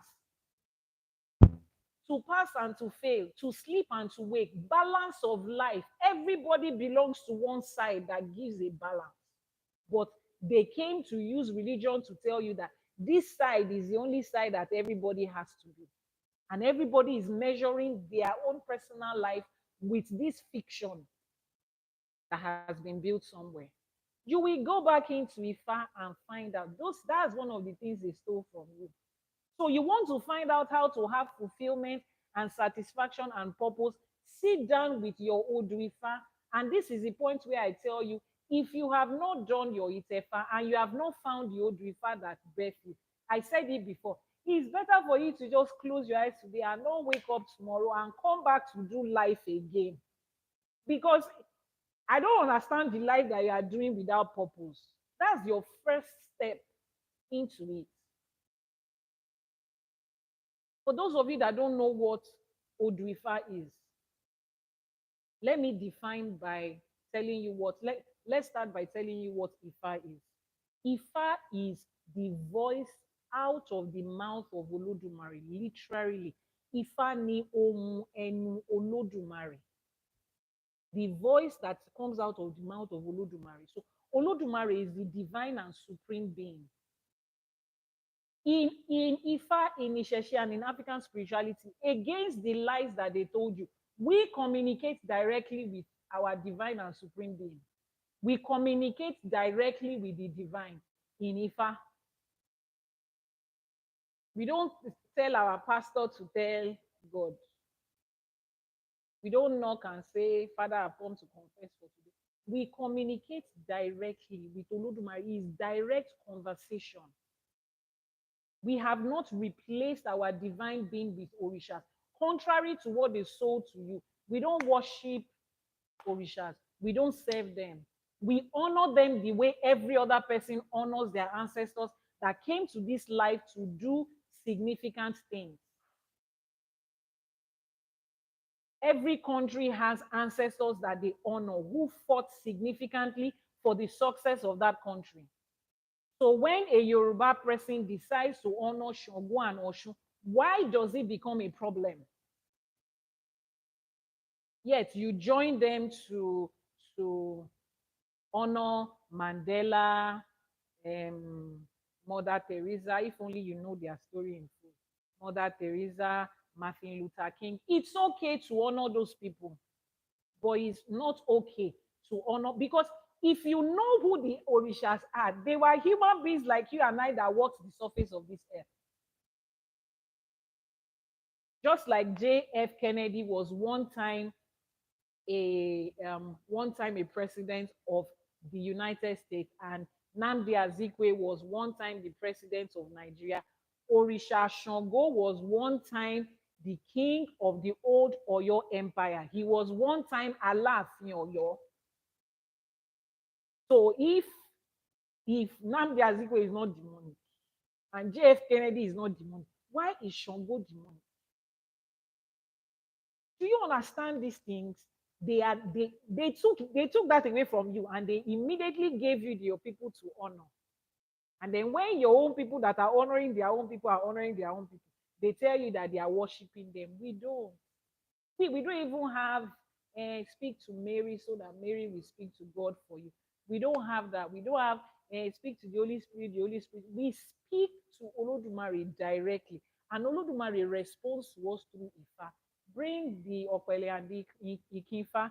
Some of you that are Ifa devotees, you don't even know this. You don't know that every time an Odrifa is divined for you, every time Ifa is divine and there is an Odu, that Odu is the voice of the Mount of Olodumare speaking to you directly about your life. It's not the Babalawo.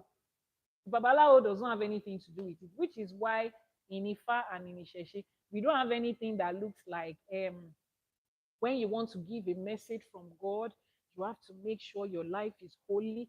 The Spirit of God has to embody you, like Paul wrote in his letters. This one I speak of myself, this one I speak of God. And nobody can confirm the one they spoke of God and the one they spoke of himself. And they say, don't a pastor should not give you a message when he's angry. He will not embody the Spirit of God more. We don't have that confusion here. That is not the way I said. That is not the way the Ikin, bring the Ikin. That is not the way Olodumare speaks to us. It does not matter what a Babalawo is thinking or is feeling at the time he comes to do the Odrifa for you. He just needs to take this Opele, put it down, and whatever Odu comes from the Opele, he tells you what the Odu is. Back in the day, he doesn't even need to recite it for you because you already know the Odu by yourself. Those of you that grew up in church, if you go to church and the pastor says, our topic for today is you shall be saved. Memory verse is John 3:16. Does somebody need to read John 3:16 for you? No, you already know it. So if you read the Odu, you already know what is there. It doesn't have anything to do with the Babalawo, which is why we have children learning how to become Babalawo from age 7, age 8, age 9, and they can do divination for you. They don't even understand what adult life is. They will do the divination and Olodumare will speak using the Opele and the Ikinfa. Straightforward communication is like a telephone that you are speaking to Olodumare. Olodumare is the one that speaks to you through Ifa. It's not some spirit or human or something. So there is no way anybody can influence the results that come out of there. Olodumare is the one that controls the things he wants to say to you. He's the one that knows you. Babalawo does not know you. So you come, you are connected. You are connected to that. That is. So for those of you who have not done it, you are the ones I was talking to. The Odu, there is an Odu for every person. There is an Odu for every human being. Now, there are only 265 Odus. Let me explain that. We have just 200. Is anything? Can you view the TikTok? We have 256 Odu. Now, let me explain to you how interesting it is. A lot of you are used to zodiac signs. You understand zodiac signs. 256, sorry. You understand zodiac signs, right? And see, there are just 12 zodiac signs that we revolve around, right? I think there are 12. Please correct me if I'm wrong. And every human being's life and behavior and temperament is narrowed down to those 12. Over 7 plus billion people. It's the same way it is in Italy. Over 7 plus billion people. Our life is narrowed down to just 256 Odu.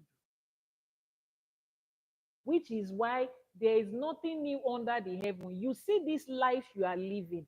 Everybody that shares the same Odrifa with you is living the same life somewhere. Find people that share the same Odrifa with you. Look at their life, their challenges, their strengths, their weakness, their purpose. Is the same thing. You share the same Odu.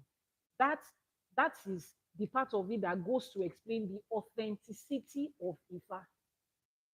And we are all recycling life. Oh. We are all just recycling life. For those of you that are asking for my WhatsApp number, it is on, I will pin it on the screen now.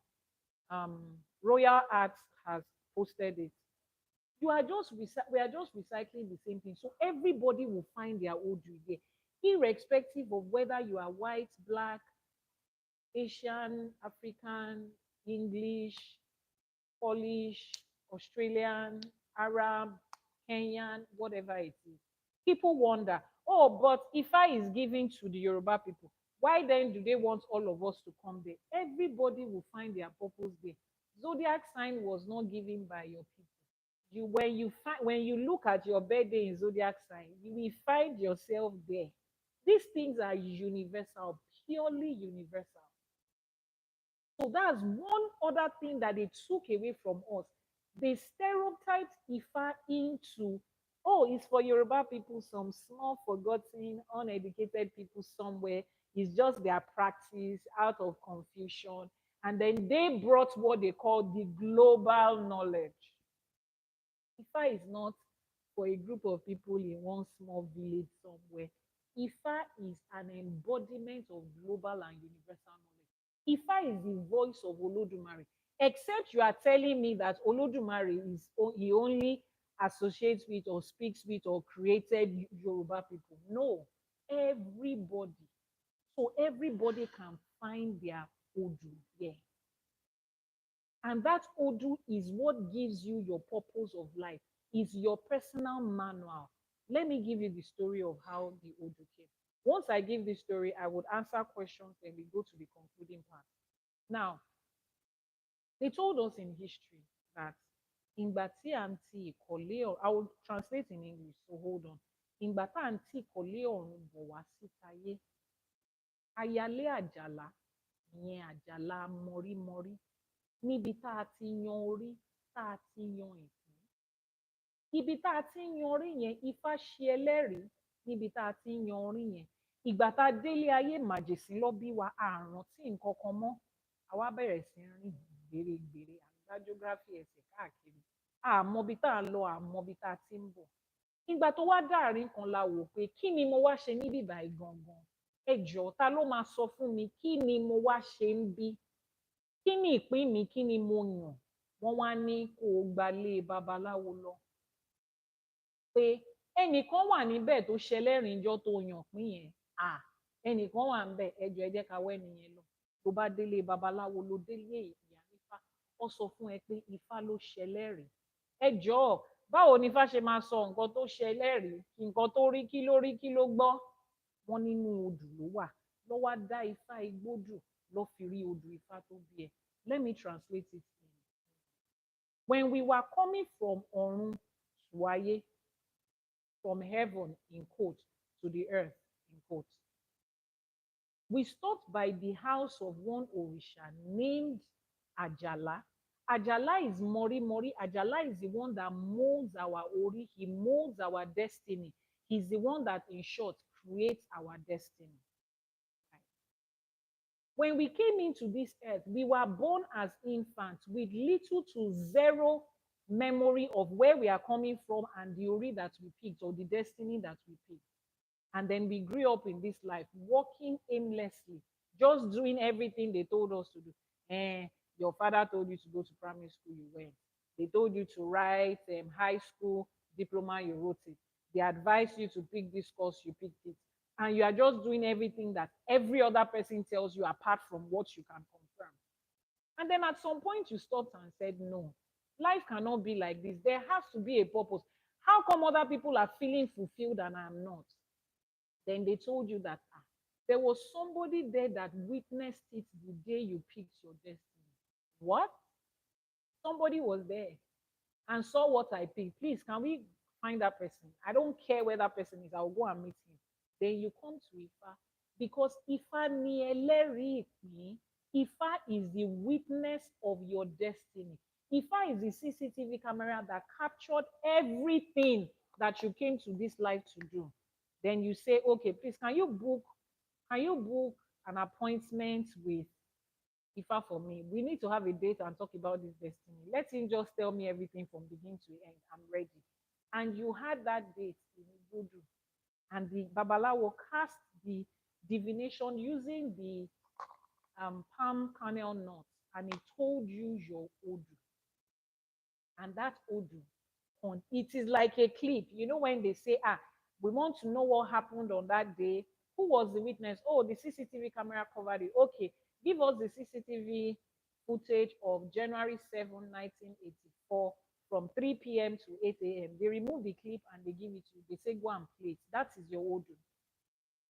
Now, receiving that CCTV clip is the beginning of the journey, which is why I tell you that your Itefa and your Odu that you know is just the beginning of the journey. Some of you think your Ifa initiation that you came to Nigeria to do, that is, you have arrived. You have just started the journey because you need to sit down and watch the full clip and begin to, okay, this is what happened on this day, this is what happened this time, this is what happened, and then you take note. Oh, why is this part missing? Why did they go from the back? Why did they come in at the side? Why did they drop it there? Then you start to take notes about your life. But some of you, the only thing you know about your Itefa is the name of the Odu. So the rest of you that have not watched it, somebody says, how do you watch the full clip? So there will be a replay of this on YouTube. It's streaming on YouTube live too, but for every teaching that I have every Sunday, there is always a replay on my YouTube channel, right? But the replay might take a couple of might take a week or more, 2 weeks before we post it because of editing and all. So now that you have found out, then those of you that have not done your Itefa, let me take this opportunity to speak to you. Iyanifa Ewa TV is the YouTube channel, or you can click on the link in the bio of this page and get to YouTube. For those of you that have not done your Itefa, this is the point where I say, why haven't you done it? Because why do you want to continue to go through life not knowing what your purpose is? I just pinned the YouTube channel Iyanifa Ewa TV. So hurry there, subscribe, turn on notification. So as soon as the replay drops, you can get it. Why haven't you found your purpose? Why? Are you just happy with the way you are going through life aimlessly? Some people are probably happy. Some people are probably happy.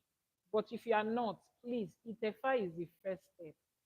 Itefa is the first step. Somebody said it's expensive. Ah, hmm. Life is expensive. If you think air is free, go to the hospital and knock and tell them, please, how much do you sell cylinder of oxygen? Then you know that yeah, financially, but this is what I tell people. Um, whatever needs to be done, we find a way around doing it. So for me, as an IFA priestess, what I do for prospective clients who wants to do their IFA is we sit down and we talk about a budget that fits you, that works for you. You sincerely want to do this, yes.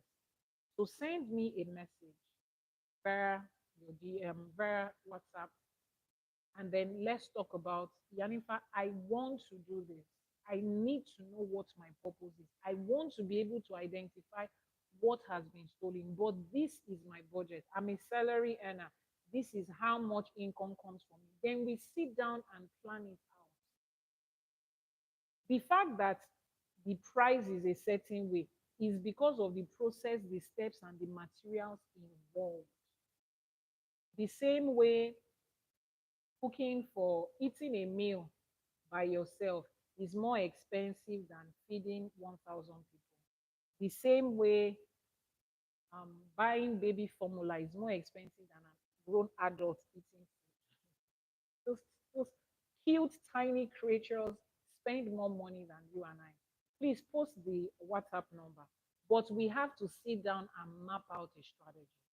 So whatever it is that is the reason you have not done your ITEFA, the WhatsApp number is posted on what's it called right now. Please drop it as a comment on YouTube. Drop a comment on YouTube. The WhatsApp number has been pinned there, right? And then we will talk about it. Now, those are asking for my location. I work from my shrine in Lagos. I have one in Oshogbo. I have one in Ijebu-Ode. I have one in Itosi. Depends on what I'm doing for you and the time that I'm doing it for you. Is that okay? So please, That itefa is very important, very, very important. And the moment you do it and you find your odu, that is the first step. Subsequently, you now start to find your way. Ẹ ti mọ odù Ifá tó bí yín, wọ́n ti ṣe ìtẹ̀fá fún yín, ẹ ti nífá tiyín, ìbẹ̀rẹ̀ ìrìn àjò yẹn nìyẹn o. That is the beginning of the journey. It doesn't end there. And Ifa is more than just a solution. Ifa is you discovering the things that was taken away from you as a part of your identity. I said something on my WhatsApp status a few days ago, and I keep saying it. For those of you that are not on my WhatsApp and you don't view my status, see, stuffs come to my spirit from time to time. As we're walking in the day, I just feel like sharing certain things with you. I can't just come and dump everything on TikTok or YouTube or other social media platforms. WhatsApp is very easy. I've pinned the WhatsApp number again. Yes, both numbers are the numbers, both numbers. This was the WhatsApp number we were using last year before the issue that happened on Meta apps happened, and then we got the alternate one. So either this or the other one. Please post the other one. So whichever one is fine. They're on the same phone. Both numbers are on the same. Once you find that, you will be able to, like I was saying, I posted something on my WhatsApp status, and I'm going to recount it here. People tell us that we should be consistent. Be consistent, be determined, be disciplined. Very good virtues. Consistency, determination, and discipline will get you a lot of things. It will get you, there are major things that you need on the path of success and the path of life. But let me tell you something. More than discipline is you finding your purpose. I said something on my WhatsApp status. I said, the moment you find out who you and your identity is revealed and understood, you don't need determination and consistency. What you will have at that point is what I call an obsession. You will become obsessed with who you are, with what your Odwifa says about you. You will become so obsessed with it that distraction is not possible. It is not possible for an obsessed person to be distracted. When you see people that are successful and they tell you that successful people are people that are dangerously obsessed, it's because they have seen the full picture of their identity. It is not it is no longer a practice of determination and consistency. I'm determined, I refuse. You do not need motivational speech when you're obsessed. Have you seen an obsessed lover before? They don't care if muco is drooling out of the nose of the person they're obsessed with. They love them like that. Have you seen an obsessed fan before? Even if their team and their person is losing, they are dogged and die hard. If you do not approach life like that, if your life and your entity and your identity and who you are and your purpose, if you do not have an obsessive relationship with it, you have not found it. You are just motivating yourself to go on. Motivation is good, but it's good for the people that have not. See, how do I explain this in a way that will not make you uncomfortable? Motivation is for people that, you know, you are still trying to go by. Somebody has to remind you of the reason why you have to wake up tomorrow. Somebody might say, but Yanifa, there are times when we know our purpose and we are down and we need some. Yes, there's ups and downs in life, and we need somebody to keep us going. No, you do not need somebody to keep you going. All you just need is strength to keep going. There is a difference between you need strength to keep going and you need somebody to remind you of the reason you need to keep going. This journey that we are all making back to our roots, The moment you identify who you are, what your purpose is, and you see how your purpose is tied to where you take your source from, it becomes an obsession. And that is where success, satisfaction, no distraction, that is where it lies. If you are obsessed with your work, you will not pick social media and be flipping through aimlessly. Lack of obsession is what gets you there, wasting your time there. I was I came to TikTok this morning and I saw the story of a lady saying that she came to report her husband to the general public that he has sold their house and their property. He's a level 40 gifter on TikTok, giving everything to women online. As annoying as that sounds, is lack of obsession for who you are. Because if you understand an African person that went to the abroad to hustle for money, is the same thing. If you find your purpose, you sit down and you open this old river like I explained to you. Take, for instance, you take marriage as an example, and you find the blueprint of marriage for you.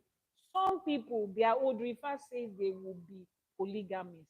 That's another example I need to cite. Some people, their old river says they will be monogamists. Two different Odu, Ejiogbe, Oyekumeji. Ejiogbe is the first Odu. Oyekumeji is the second. In the unalterable order that Orunmila gave it to us, those two Odu is words and opposite.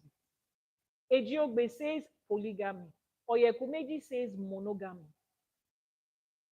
You find the one that is there for you. Meanwhile, on the other hand, religion is selling monogamy. One religion is selling monogamy. The other religion is selling polygamy. But they will not tell you that these things is based on individual level of life. It can work for me and it won't work for another person.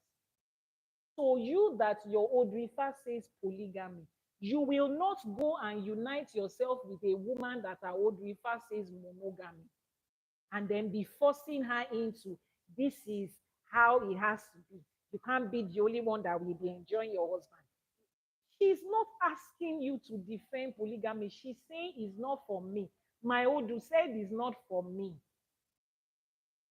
Simple as that. Now, pick that married thing, for example. The moment you understand monogamy is what Ifa and my Ori and my Odu was called out for me, you stay there. You start to make divination part time on the people that you meet. And Ifa eventually says, this is the person. And you are in a relationship with that person too is somebody that is grounded in Ifa. He knows his Odu, you know your Odu. They compare both Odus and they see that you match. Your purpose, his purpose, your career, you have everything and you look into it and it aligns and you both sit down to decide we want to go on this journey. You become obsessed with that kind of partner and marriage. The only thing that is in your head about that person and in that person's head about you is the success of that marriage. And you will do everything legally and humanly possible for it to work. That is how there was little to no divorce rate when our ancestors lived.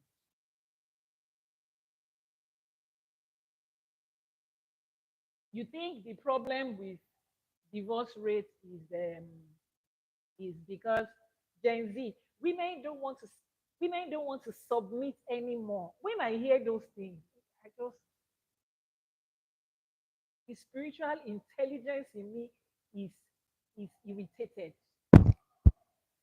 I just get upset. You think the problem is submission. Somebody posted something on his WhatsApp status a couple of days ago, and I entered. So a lady is making a YouTube video. She says, she's making a TikTok video, and she says, married women, you you need to treat your man as a king. You need to respect him. The fact that you have seen him finish, that man that everybody is calling yes sir outside, because you have seen him finish, you are not respecting him again. That is not how you should do. And I told the man, I said, kí lẹ̀ ń fi báwo lẹ ṣe fi ẹ ṣe fọ̀rọ̀ sílẹ̀ tẹ́ ẹ̀ ń sọ nǹkan mi, because I'm trying not to sound insulting. Báwo lẹ ṣe fi kinní lẹ̀ tẹ́ ń pa làpálàpá? Kí ló ń ṣe gbogbo yín? The moment you need to tell a married woman to respect her husband, you should begin to question the foundation of that relationship. Because I don't understand. You people have left what is the most important thing. You are cutting the tree from the leaves and you are hoping that it will die. Let me take a few minutes and address that part. When two people decide to come together in the relationship that I just defined, based on Ifa and the cultural way that we did it, you have found that your Odu aligns.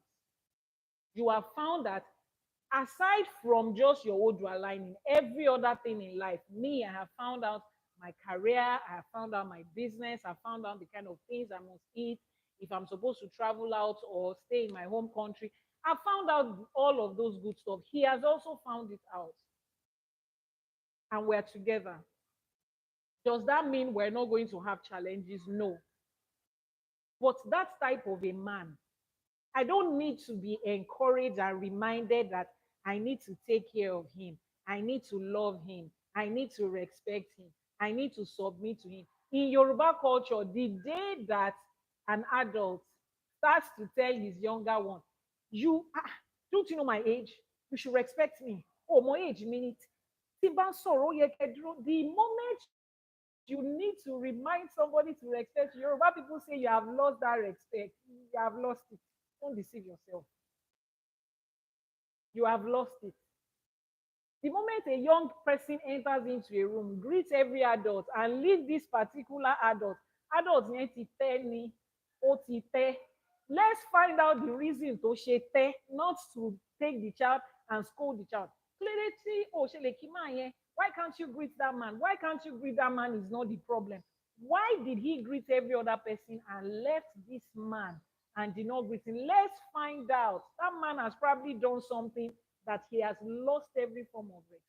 Now, does that justify a child for not greeting? No. But fixing that problem is not screaming into the head of that child. You have to greet them. Sit down and ask the child, why did you greet everybody? Why did you treat that man like that? He's an elderly man. You understand how we treat elders. If the child needs to be schooled about respect, then it means that he's doing it to everybody or he's doing it every time. Then we can focus on the child. But if the child picks one adult to disrespect, let's find out there's an underlying problem. And that's the thing. So you see, in our marriages, when we say women and so on, we are campaigning for respect, and preachers are preaching respect and submission. Girls of nowadays don't want to submit. Mm-mm. Girls of nowadays are follow that girl of nowadays that is disrespectful to her husband. Follow her to her house and see if she respects the elders in her house or not. If she doesn't respect the elders in her house, then that's where the problem is. Why did you go and pick a girl that is not respecting elders in her family? When you are dating and courting, you do not see the way she was treating her parents. Yeah, on your own training now. So you know that her problem is coming from father's house. It's not you that is going to fix it. Take her back to her house. Let them teach her home training there.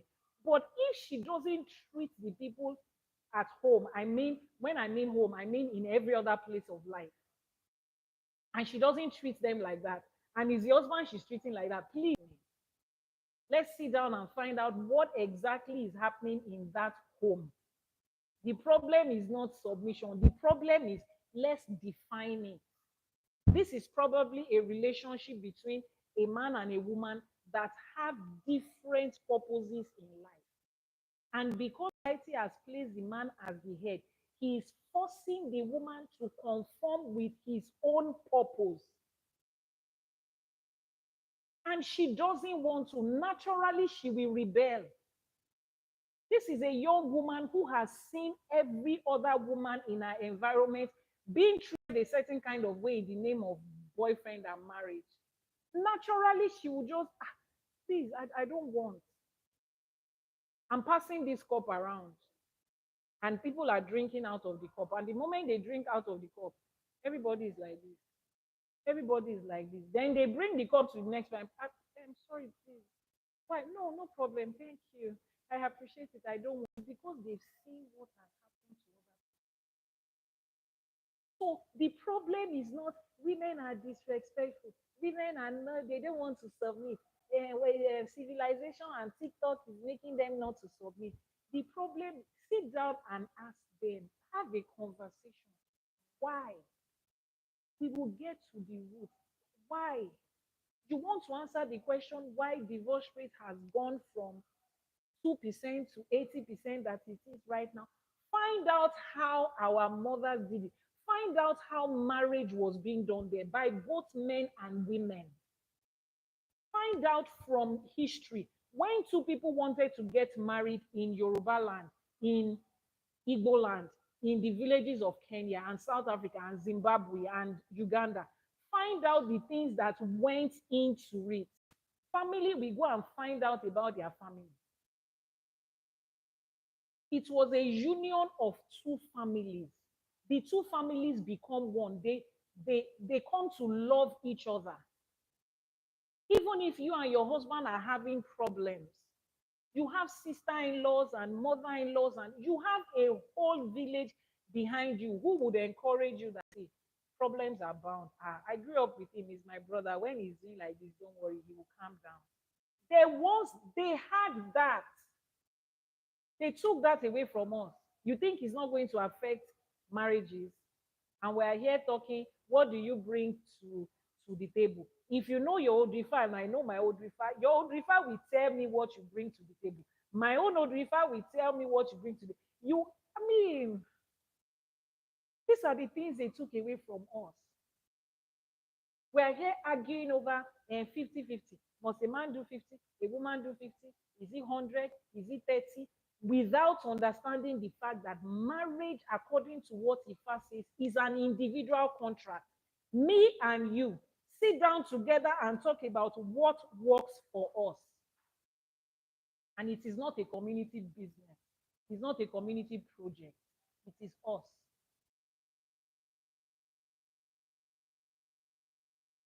A man that is in a certain season of his life, in that season of his life, he is in the season of his life where he's learning. When you do Ifa divination, Ifa will tell that man, have patience. So you are in the season of your life where you are learning. His wife hears that because she's also an Ifa devotee and she understands Ifa.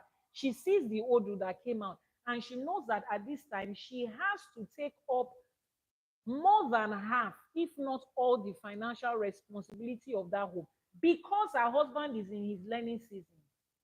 And the moment that learning season is over and productivity starts for the man, they balance it out. He compensates for the time that he has done it. That is what is called marriage. Not he has to be, if he cannot do this, if she cannot do this, everybody has been put into a straight jacket. That is what they sold to us after stealing this from us.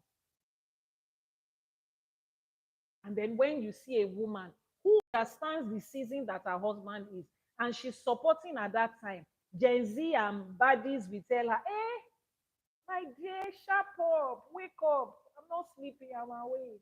Don't worry. I know what I'm doing. It's my life. Now, that only applies to people that know you have picked up your relationship based on what Ifa said. I'm not saying you are randomly picking any random human being. Please tell them to check those doors. Go back into Ifa and verify your relationship from there. You and your husband are always fighting. The person you love, you always find out. I have done divinations for countless number of people when it comes to marriage and should I date this person, should I not date this person. And some of them, if I would say the two of you are good together, the morning part of your relationship will grow. But when you guys continue, in human life, Yoruba divides it into Aro or Swantiale, which is morning, afternoon, night. So take for instance, you guys are supposed to be together for 60 years. We divide it into 20, 20, 20. So Ifa says the earlier part of this relationship will be awesome, things will be nice. But as you enter into the afternoon part of your relationship, there will be challenges. So ìpọ́njú yẹn máa le. The challenge, when you say ìpọ́njú, red eye, as in, things will happen that both of you eye will turn red. It will happen at that time. Then later in the evening part, things will pick up again. They have already told you. Then you sit down and start to plan how to guide against that part. How can you make a divination? The WhatsApp number will be posted now. Send a message on the WhatsApp number. That is why you see that even when our parents, ancestors, forefathers were going through their own fair share of challenges in marriage, they did not jump out into divorce.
Sorry, for those of you on YouTube, the sound went off a bit.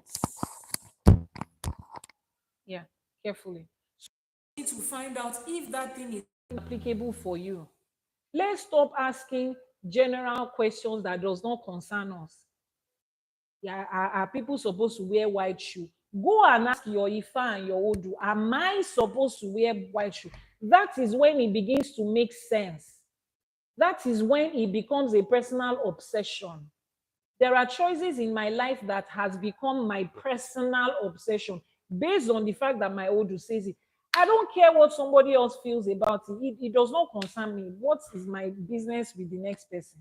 The only people that their life concern me, the children that I gave birth to, that I have the responsibility to to grow, and you that are clients that come to me by yourself to ask me, please, can I find out this about myself?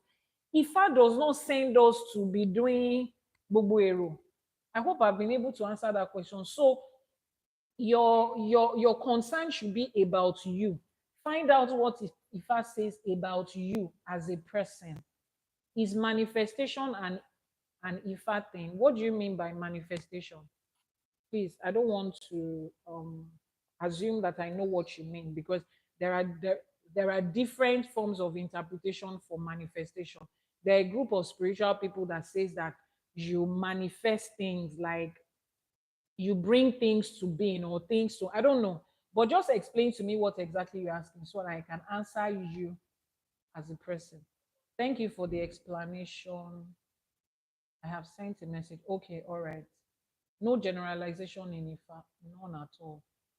Can we speak with our Ifa at home alone? Oh, of course.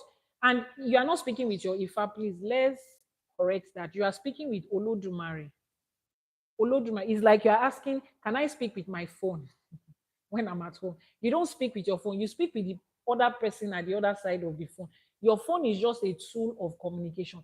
Ifa is the voice of Olodumare. The person you are speaking with is not the instrument that carries the voice. You are speaking with the owner of the voice. So every time you go to your Ifa, normalize saying that you are speaking to Olodumare, because Ifa is the voice of Olodumare.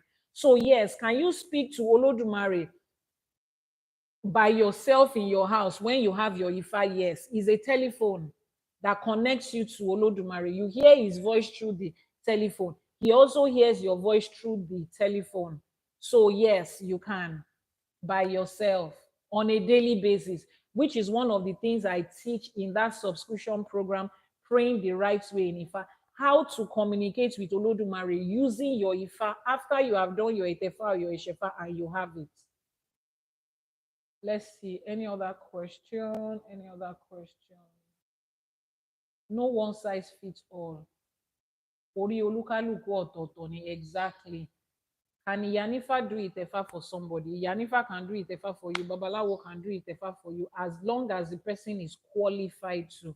Now, in Ifa, there are different aspects. There is no such thing as one individual person cannot carry out the entire process of Itefa.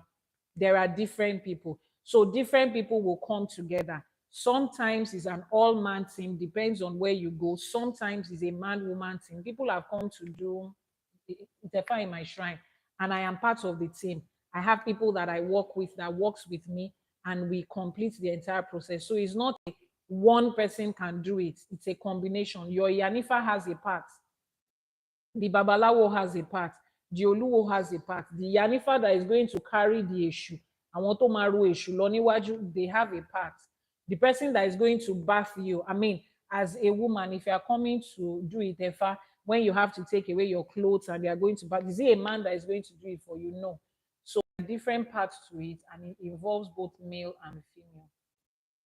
All right, so I think we have answered that question. Now let's go to the concluding part of today. Please help me bring my shekere. I want to do drum rolls today. What's the difference between Oluwo and Babalawo? Oluwo, the title Oluwo came from Ogboni. Oluwo is the head of Ogboni. It's not an Ifa title. Babalawo is a title that came from Ifa. That is an Ifa priest. Oluwo is the head of the Ogboni. Is that okay? That's where that title came from. But because a lot of so many members of the Ogboni are also practitioners of Ifa, then we have had the mix and match together, right? So, but if you want to distinctively separate them, the head of an Ogboni lady is called Oluwo. A Babalawo is an Ifa priest. An Oluwo in an Iledi does not necessarily have to be an Ifa practitioner. We have Christians and Muslims alike in the Ogboni fraternity. I'm also a member, and I'm an Iyabiye in the oh, I don't have that badge here. I'm an Iyabiye in the Ogboni fraternity, which is the highest title that is given to a woman. But because most people that publicly identify as Ogboni members, I will not say most members of the Ogboni, most people that publicly identify as Ogboni members nowadays are Ifa practitioners. Christians and Muslims that are members, they hide it. They don't want to talk about it. So most of the time, we only find Ifa devotees talk about it. So if your Babalawo is a member of the Ogboni, he's called an Oluwo. People address him with that title. It's a public title that they address them with. So that's where you have that. Now, let's move to the good news I want to give to you. Yes. For those of you that have been following me on my WhatsApp channel, thank you for the gift. Keep the gift coming in. TikTok people, I've not seen your super thanks. I don't even know what it looks like. Sorry, YouTube people. This is the first time I'm going live on YouTube. I don't know what the gift and the super thanks on TikTok looks like. Please, can one of you show me what it looks like? Let me see. Show me what it looks like. Drop a gift on YouTube and let me see what it looks like. You have learned a lot from here today. Shekere roll. So those of you that are following me on my WhatsApp, we have been talking about a share for today. Yeah. Anu Oluwapo lórí mi. You are in the spirit, oh. Tẹ́yẹ̀ bá tí máa ríran, ó yẹ kẹ́ lọ máa wo share, oh. How did you know that was what I was going to talk about? My blessing is here now. Ashe, it is done. If only you know what I'm about to explain to you now. You knew it. Yes, you are in the spirit. Your Ori will continue to guide you aright in the direction of truth. Last share, so Ashe for today. Now, when I officially announced Ashe for today, somebody said, so you want to be doing morning prayer the way Christians used to do morning prayer. These are the things that we ran away from and we came back to our roots. We don't want to repeat the same thing. Excuse me, sir. You ran away from morning prayer. Kilo sheyi, alo sheyi. How can you run away from Iwure in the morning? Who offended you? What did your village people do? What did prayer do for you? But let's even put that aside. Now, a lot of people will think that waking up in the morning to make Iwure and to make positive pronunciation to yourself is a religious thing. It is not a religious thing. They stole it from us. You will see any of the bottles. They stole it from us. And they now replaced it with you waking up in the morning and begging and begging. Oh, God, I beg. This day has to be wonderful. God, please. May the day be. You see, there's nothing that upsets me and offends me as much as may the Lord bless you. May the day be good. The Lord is going to do it. I believe he will do it. You see those future tenses and those probability tenses that they attach to prayer, it offends me. But then again, that's the idea. They allowed you to leave the formula for starting your day. The formula for starting your day, they allowed you to leave it and then replace it with something else. So you will still wake up and start your day with prayer, but the kind of things you say is constantly subjecting your life to slave and servant situation. I'm a servant of God. Nibo, Iboletiri. Olodumare did not ask for servants. I'm a slave of God. Eru Ọlọ́run ni wá. Are you okay? Slave. Slave and servants, please move to one side. I'm talking to bona fide people, complete human beings who are not begging and serving and slaving. Those are the people that is who Olodumare created us to be. To come to this life, to rule, to reign, to fulfill purpose, find fulfillment, and enjoy life, not servant and slave. So if you are tired of waking up in the morning to beg and to hope and to do spiritual gymnastics and to kabash and to fire, and they will be shouting and they will be shaking, and I'm like, what happened? Don't burst a nerve. Oh, calm down. God is supposed to be omnipresent everywhere. They will even tell you that they carry God inside of them. Yet you have to shout like thunder. Your amen is not loud enough. What's going on? And it's only in Africa. You see how you hear mosque 5 a.m. in the morning, 4:30. They are the ones that will wake you. I lived in UAE, in Dubai for 3 years when I set up my company there. They have more mosques than we have in Nigeria. Yet you will not hear one sound coming out of any mosque where they are praying. But they have made you to accept noise, pollution, and embarrassment as a way of life. You are embarrassing yourself every day. Your neighbor cannot sleep because you have woken up in the morning to join morning prayer. Somebody is in the bus and he's doing his head like this. Are you about to have an epilepsy? Are you about to have a fit? What's wrong with you?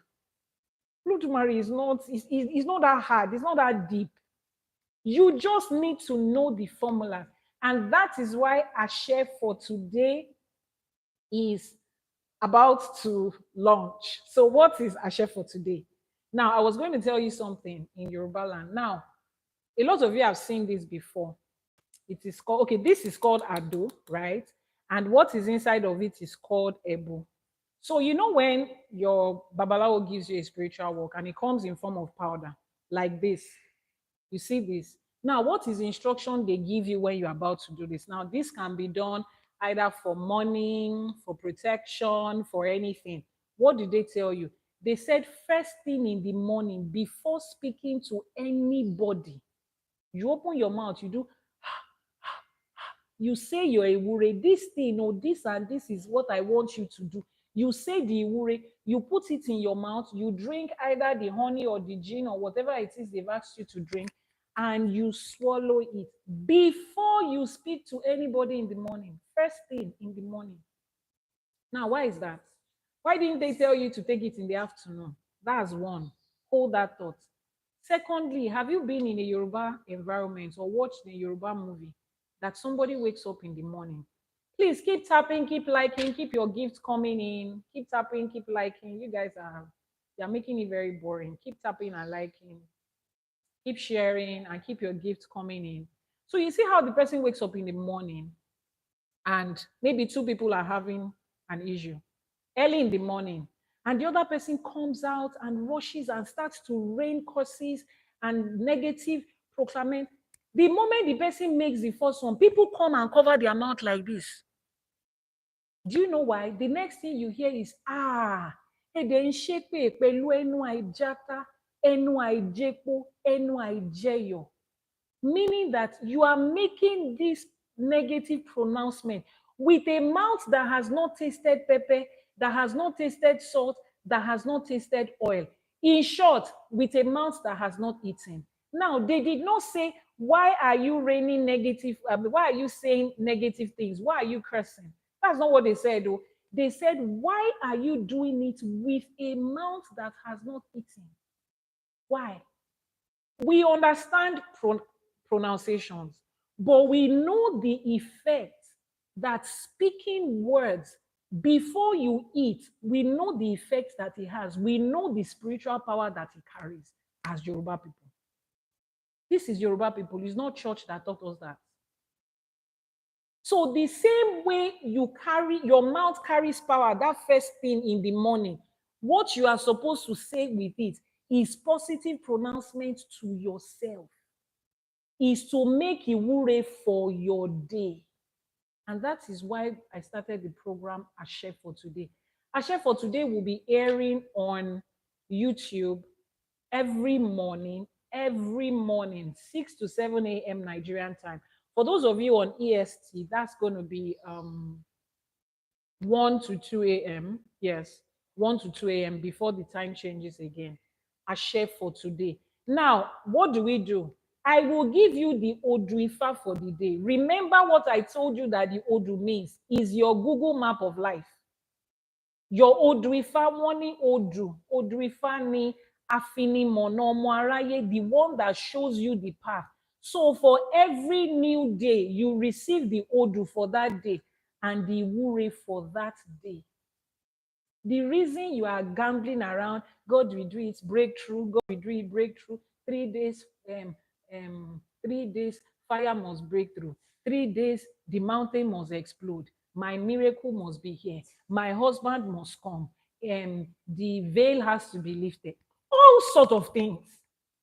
The reason you are still following them and looking for that is that you have not found your own Odu and you have not found the Odu. When we open the Oduifa for that day and the Odu says, throughout today, patience is what you need. People will come and they want to come and fight you today.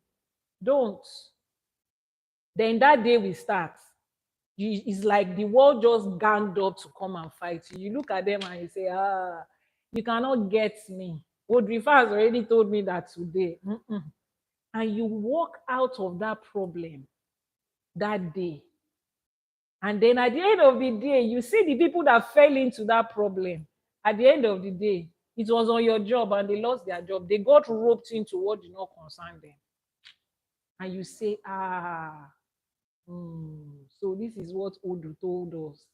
You receive the Oduifa for the day. The same way we receive the Oduifa for the year during the Yoruba New Year. Oduifa Oturupo Meji is the Oduifa for the year. You will receive the Oduifa for every day, the instruction for that day. We say my 2 hashtags we are working with. Somebody is asking for the YouTube and please check the comment section. 2 hashtags that we are working with. My blessing is here now. Ashe, it is done. Those 2 powerful words was what Ifa gave us. My blessing is here now. 6 to 7 a.m. We're officially starting on the 1st of August. So we are sensitizing, we're sharing, we'll come back to the sharing part. 6 to 7 a.m.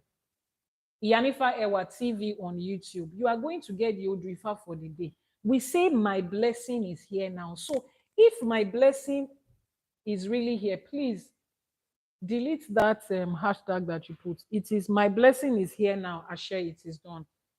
If my blessing is here now and it is already done, so why am I not seeing it? Or do we guide you into where your blessing is? Some of you, your blessing is in banking job and you are there. You are doing civil servants in Ministry of Agriculture. Some of you, your blessing is in Ibadan, but you're already on your way to Australia. And to you, oh, God is everywhere. The Spirit of God is everywhere where I succeed. How is that doing for you? God is everywhere. Olodumare is everywhere. But your Ori is not everywhere. Your destiny is not everywhere. That's what you need to know. If anybody can succeed in this land, I can succeed in this land. It's a lie. Some people can succeed in this land and some people can fail in this land. It doesn't mean the land is cursed and it doesn't mean they are cursed. It just means they are the wrong place. So my blessing is here now. How do you find it? Delete that comment. Oh, okay. My blessing is here now. How do you find it? If I will direct you on how to find it, Ashe, it is done. Ashe, it is done. Yes, thank you. Not all fruits grow in the same climate. Ashe, it is done. So that's what we are going to be pointing out every day. As you continue to attend this program, something is changing in you. That mindset of your blessing is manna from heaven is coming. Then the day God now does it for you, thank God, God has done it for me. He's not doing anything for you. He has already put everything here. Just go ahead and take it. So what should make you happy is that I found it. Oh, it is in this house. Take the key and go and find it. How do I know which room? They will direct you. So every day, please add up on WhatsApp. We're going to have a WhatsApp channel where we're going to be dropping updates. Send a message on WhatsApp so that you can get the channel. Send a message on WhatsApp so that you can get the channel. Send a message on WhatsApp so that you can join the channel. I will say it again.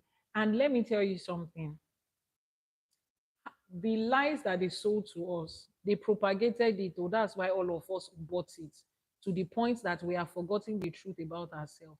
So now that we have found the truth, we are also going to propagate the truth.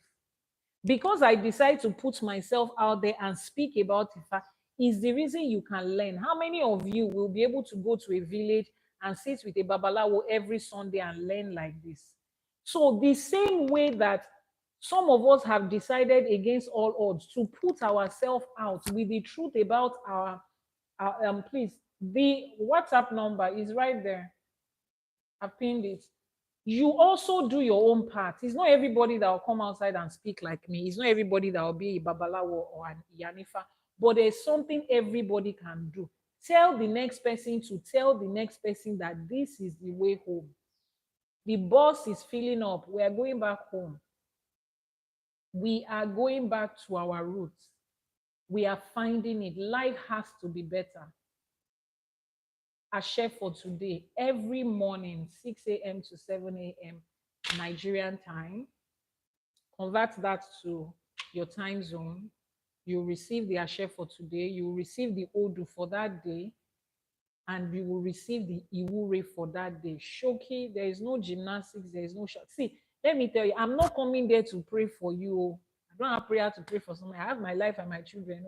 I'm coming there to teach you what Ifa says, what the Odu says, to teach you the Iwure that you are going to make for yourself. I'm not a pastor. Me ò ṣí church. Me ò lọ́mọ ọjọ́. I'm not a shepherd. I'm not. God is not going to tell me to give account for you. Oh, see, no account me. I don't know you. I know you though, but you understand what I mean. So this is not another. Oh, I will stop doing my Tituan Ebo. Yanifaiwa will pray for me. I did not say that. Oh. It's not morning prayer. Oh. Iwure lanshe. Iwure means to dig up blessings. You don't know how to do it. That's why you have not done it. Somebody else that has better knowledge says, I will direct you on how to do it. That's what we are doing every day on YouTube. So tell your friend to tell your friend to tell your friend.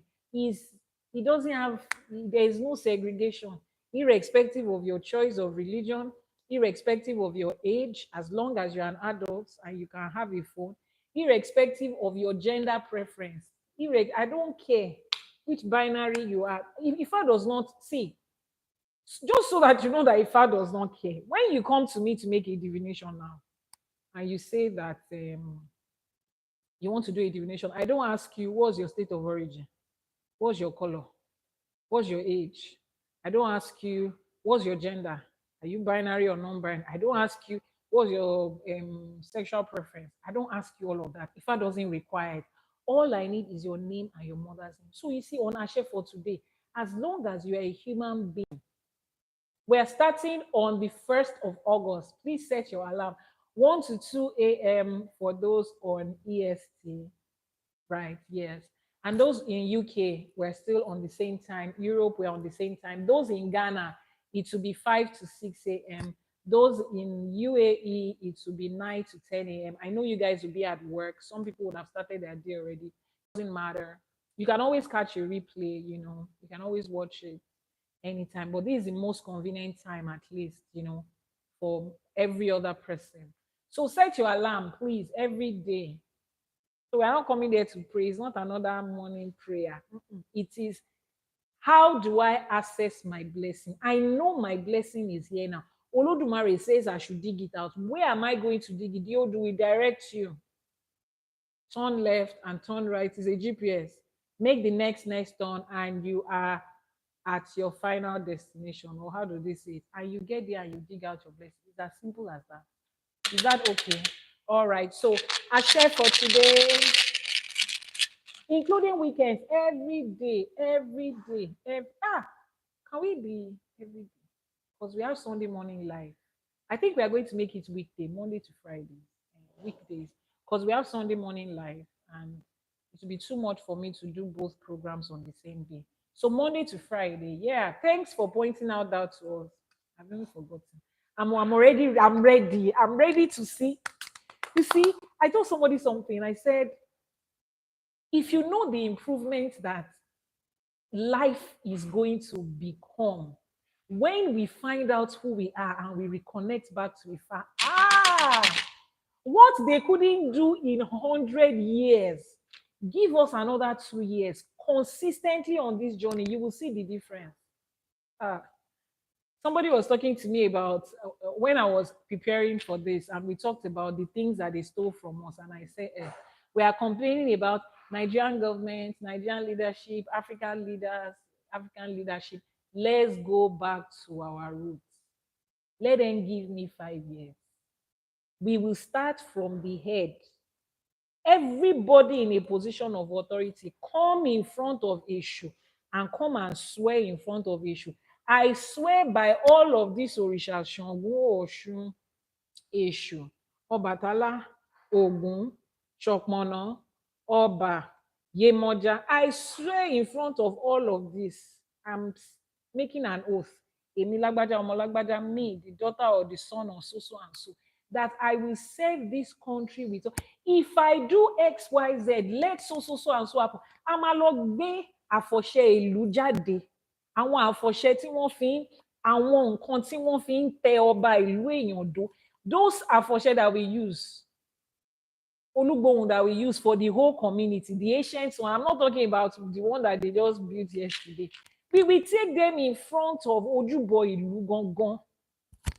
Come and stay there. If you do it, let XYZ happen to you. You will say it with your mouth. Nobody is saying anything. They are the ones that will be saying it by themselves. Every minister, every senator. This is not religion. We are not telling you not to practice religion. This is Africa. Bible is not African. So let's use that one. Let's start that. Then we will go to multinational companies, and companies from the top to their every employer. As I employ this person, this and this is what I'm committed to doing. You that they employed, as they employed me here, my job description is what I'm committed to do. I will not steal. I will not be disloyal. If I do, let X, Y. I said, let them give me 5 years. Let's do that. Then let's put Ifa there. Is this person supposed to be in the Senate? Let's ask Ifa. Is this person supposed to be this? Am I supposed to employ this person? What they could not do with the God will do it. Nigeria will change. Nigeria will be better. So saying negative things about Nigeria. Nigeria will be better. The positive what we are saying is the negativity that we say that has brought Nigeria here. What happened to the positivity that we are saying? What happened to the prayer that we've been praying? It is the one that we have been saying. What happened? If not because of the prayers, Africa would have gotten worse. Prayer is the only thing that is stopping it from getting worse. But prayer is not stopping, it's not making it get better. How convenient. So this is why I am extremely passionate about this, because we know. Let it become a normal part of our life and see the improvements that will take place in our society over the next 2 years. Just 2 years. We live in this society. So it's not about you alone. Ashe for today is not about you. It's about every other person, because the decision that every other person is making out of lack of knowledge is affecting all of us collectively. You want to ask a question, please ask a question. If it's a personal question, send a message via WhatsApp. Please post the WhatsApp number. If it's a general question, just go ahead and ask. The time of ignorance has ended. If your husband knows how marriage is done based on Ifa, your marriage will be better. If you two know, it will be better. And if two of you find out and you see that instead of frustrating each other's life, the person you employed, if you did it, if you did Ifa divination before you employed that person, you think it's going to be the way it is? Does that mean that it gives you a perfect life? There is no such thing as perfect. So when people say, are you saying that Ifa will give us a perfect life? Nobody promised you perfect. Ifa is balanced, but it will give you a better quality of life. You will avoid so many things that are avoidable. Better quality of life. Emphasis on better quality of life. Let's wrap this up. If you have any question, if you have any question, that will solve it. Ibura will solve it. Oh. Let's try it. Here we have done this one, it did not work. What do we stand to lose? See the one that we have been doing, praying and fasting. Every church, there's always a 5 minutes that I set aside to pray for Nigeria. You have tried that one. Look at how it's going. The graph is like this. Then maybe it can spike a little, and it go like this again. Then spike small again. Let's try something else now. What's the worst that can happen? It will not work. This one is not working already. So what's the worst that can happen? Let's try this. But no, they know that they don't. They know. They cannot try. They themselves, they know. In the registry, instead of using Bible to say, I promise to be faithful to this woman and this man, carry her for share. Put the registry beside Ogun Shrine and say, you will see, I promise to be faithful to you with my body. If I ever give my body to any other man or any other man, this is what will happen. Do it and see what's going to happen. You want to ask your question. If you do an Idafa and you don't have the money, if you do an Idafa and you don't have the money, what is the solution? You mean that you don't have the money to do the one ebo? You will find it, me. You will find it. It's like when you ask me, if you want to go to school and you don't have the money, what's the solution? You will find the money to go to school. If you want to travel out and you don't have money for ticket, what's going to happen? You cannot who go for now. You will find the money. Let's go balu now. So you will. I'm not trying to be sarcastic. I'm being truthful. There's no way around it. Is that okay? A and ebo, sacrifice and appeasement have to be done and they cost money. Now, must you do everything at once? No. But in that process, speak to your babalawo and your yanifa. Just speak to them. Waniti oroba ko toba ko okay, toba ko ile. Only ibìkan láàrin kan tá à ń gbé sí. So if you try to hang it up and it doesn't stay, and you try to put it out down and it doesn't stay, there is always that somewhere. It will shall hang somewhere, sha. Speak to your babalawo or your yanifa that is doing the idafa for you. If I'm the one that is doing it with you, we will talk about it. We will talk. Well, I mean, I have a lot of clients that they are very good clients and they were in situations and we had to do certain things for them and they will say, Yanifa, please help me do this. At the end of the month, when my salary comes, I do divination. If Ifa says go ahead, the person is not going to stress you. I do. If Ifa says no, I won't do it. It's simple. Everything that I do and that we should do, let Ifa be the answer. Is that okay? What's the difference between Itefa and Ishefa? Itefa is done in person, Ishefa is done in absentia. Ishefa is cheaper than Itefa. Itefa can be done only once in your life. You can do Ishefa multiple times, depends on the reason. What else? I think that's basically what it is. And Itefa is one that gives you your birth Odu. Ishefa gives you an Odu that will guide you pending the time that you do your Itefa. I share for today. So I want to have, let me see the number of people I can have. Type in the 2 hashtags that we're going to use for this program, both on YouTube and on TikTok. Type it in the comment section. What's the name of the program and what are the 2 hashtags? Oh yeah, oh yeah, oh yeah, oh yeah.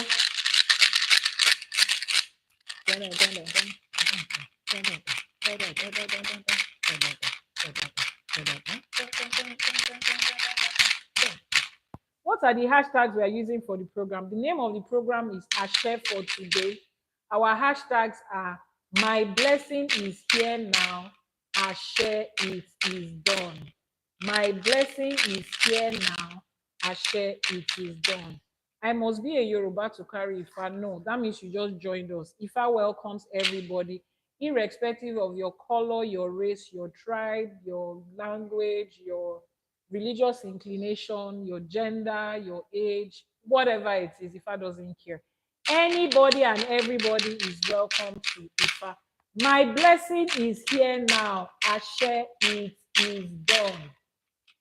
So join me on WhatsApp. Send a message via WhatsApp to join the WhatsApp broadcast list.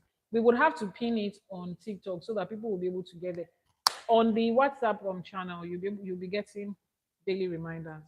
Daily reminders. So you have it in video and in voice. You have it in written format. Thank you very much for joining me again today.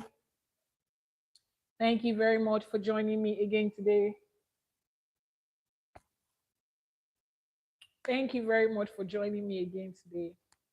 I can see our Dibia. Our Dibia is on YouTube, is on our live streaming today. So thank you very much for joining me again today. And before we finish, let's make our Iwure and our Iba.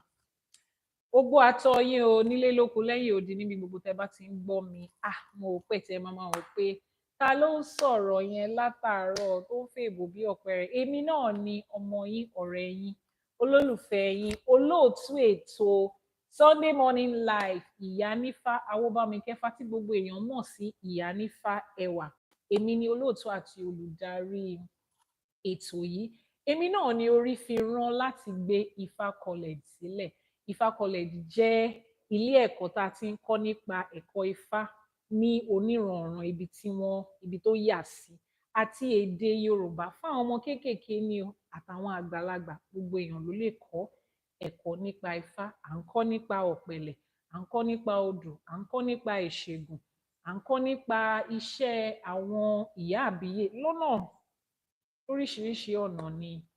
Láìpẹ́ láṣẹ Èdùmàrè, Ifa College tí ìjọba bá ti fi òǹtẹ̀ lù á di àkọ́kọ́ ilé ẹ̀kọ́ gíga aládàáni tó wà lórí ẹ̀rọ ayélujára ní orílẹ̀-èdè Nàìjíríà kárí ayé tó ń kọ́ ẹ̀kọ́ Ifá àti ẹ̀kọ́ Yorùbá.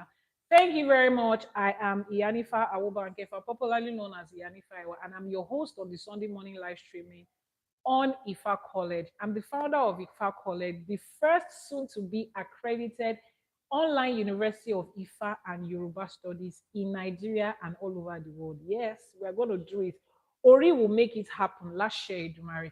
There are lots of process to go through to become an accredited online university in Nigeria, and we have started the process. Last year, Dumari, in our own lifetime, it will succeed so that it will be easier for the next generation to get the knowledge of Ifa from anywhere you are. Our classes are flexible. You can join at any point, pause at any point, complete it when you are free. It doesn't have a time frame. The most important thing is that you get the knowledge. And I am the host of Ashe for today, Iyanifa Ewa TV on YouTube. Join me every morning beginning from the 1st of August, 6 a.m. to 7 a.m. Nigerian time. Musheba Koda, Asheba Sheda, Asheba Tiwaye Ojo, Asheba Tiwo Oorun. Mo ṣe bá gbogbo ẹ̀yin bàbá mi, ẹ̀yin ìyá mi tẹ́ wà lórí live streaming yìí. Mo ṣe bá gbogbo orí tó péjọ lénìí nílé lóko lẹ́yìn odi níbi gbogbo tẹ́ bá wà, mo ní kí bà mí ṣe o. Akọ́dá ayé, atẹ́rẹrẹ kárí ayé, Elédùmarè, ọba lánàá, ọba lénìí, ọba títí ayé àìnípẹ̀kun. Àṣèbà àníkíbà wá ṣe. Àṣèbà tí wáyé ọjọ́ ẹ̀ní, àṣèbà tí wọ oòrùn alẹ́ ẹ̀ní. Àníkíbà wá ṣe ọ, ìbá ṣe. Wọ́n lọ́mọdé tó wọlé níjọ́sí tí òjúbà, òun ló dẹrùn àmúso. Àgbàlagbà tó wọlé lọ́jọ́sí tí òjúbà, òun ló dẹrùn àmúso. Àwa ti wọlé lénìí àti júbà, wọ́n ní ìbà ò gbọ́dọ̀ hun ọmọ ènìyàn, ìbà ò ní hun wá ọ láṣẹ Èdùmàrè. Wọ́n lọ́mọdé tó bá wọlé tó bá júbà, òun ló máa roko dalẹ́. Àwa tún ti wọlé àti júbà lénìí, ó di dandan ká roko dalẹ́ ọ láṣẹ Èdùmàrè. Kíbà wá ṣe ọ. Àṣèbà Olúbíkin, àṣèbà Ọ̀sanyìnbíkin, àṣèbà Jagunmàlè Olúwo òdi ọ̀run, àṣèbà ọlọ́kọ̀ tó wà wá sáyé, àwọn ìyá wa, àwọn bàbá wa, àwọn tó wà pẹ̀lú wa, àwọn tó ti re bí àgbáre, àṣèbà. Àṣèbà àwọn aláṣekù, a ní kí bà wá ṣe. Àwọn tó ṣawo kù sẹ́yìn fáwa, àṣèbà wọn. Àṣèbà àwọn alálẹ̀ ilẹ̀, àwọn tó tẹ ìlú yìí dó káwa tó dé. Àṣèbà yín o, a ní kí bà wá ṣe.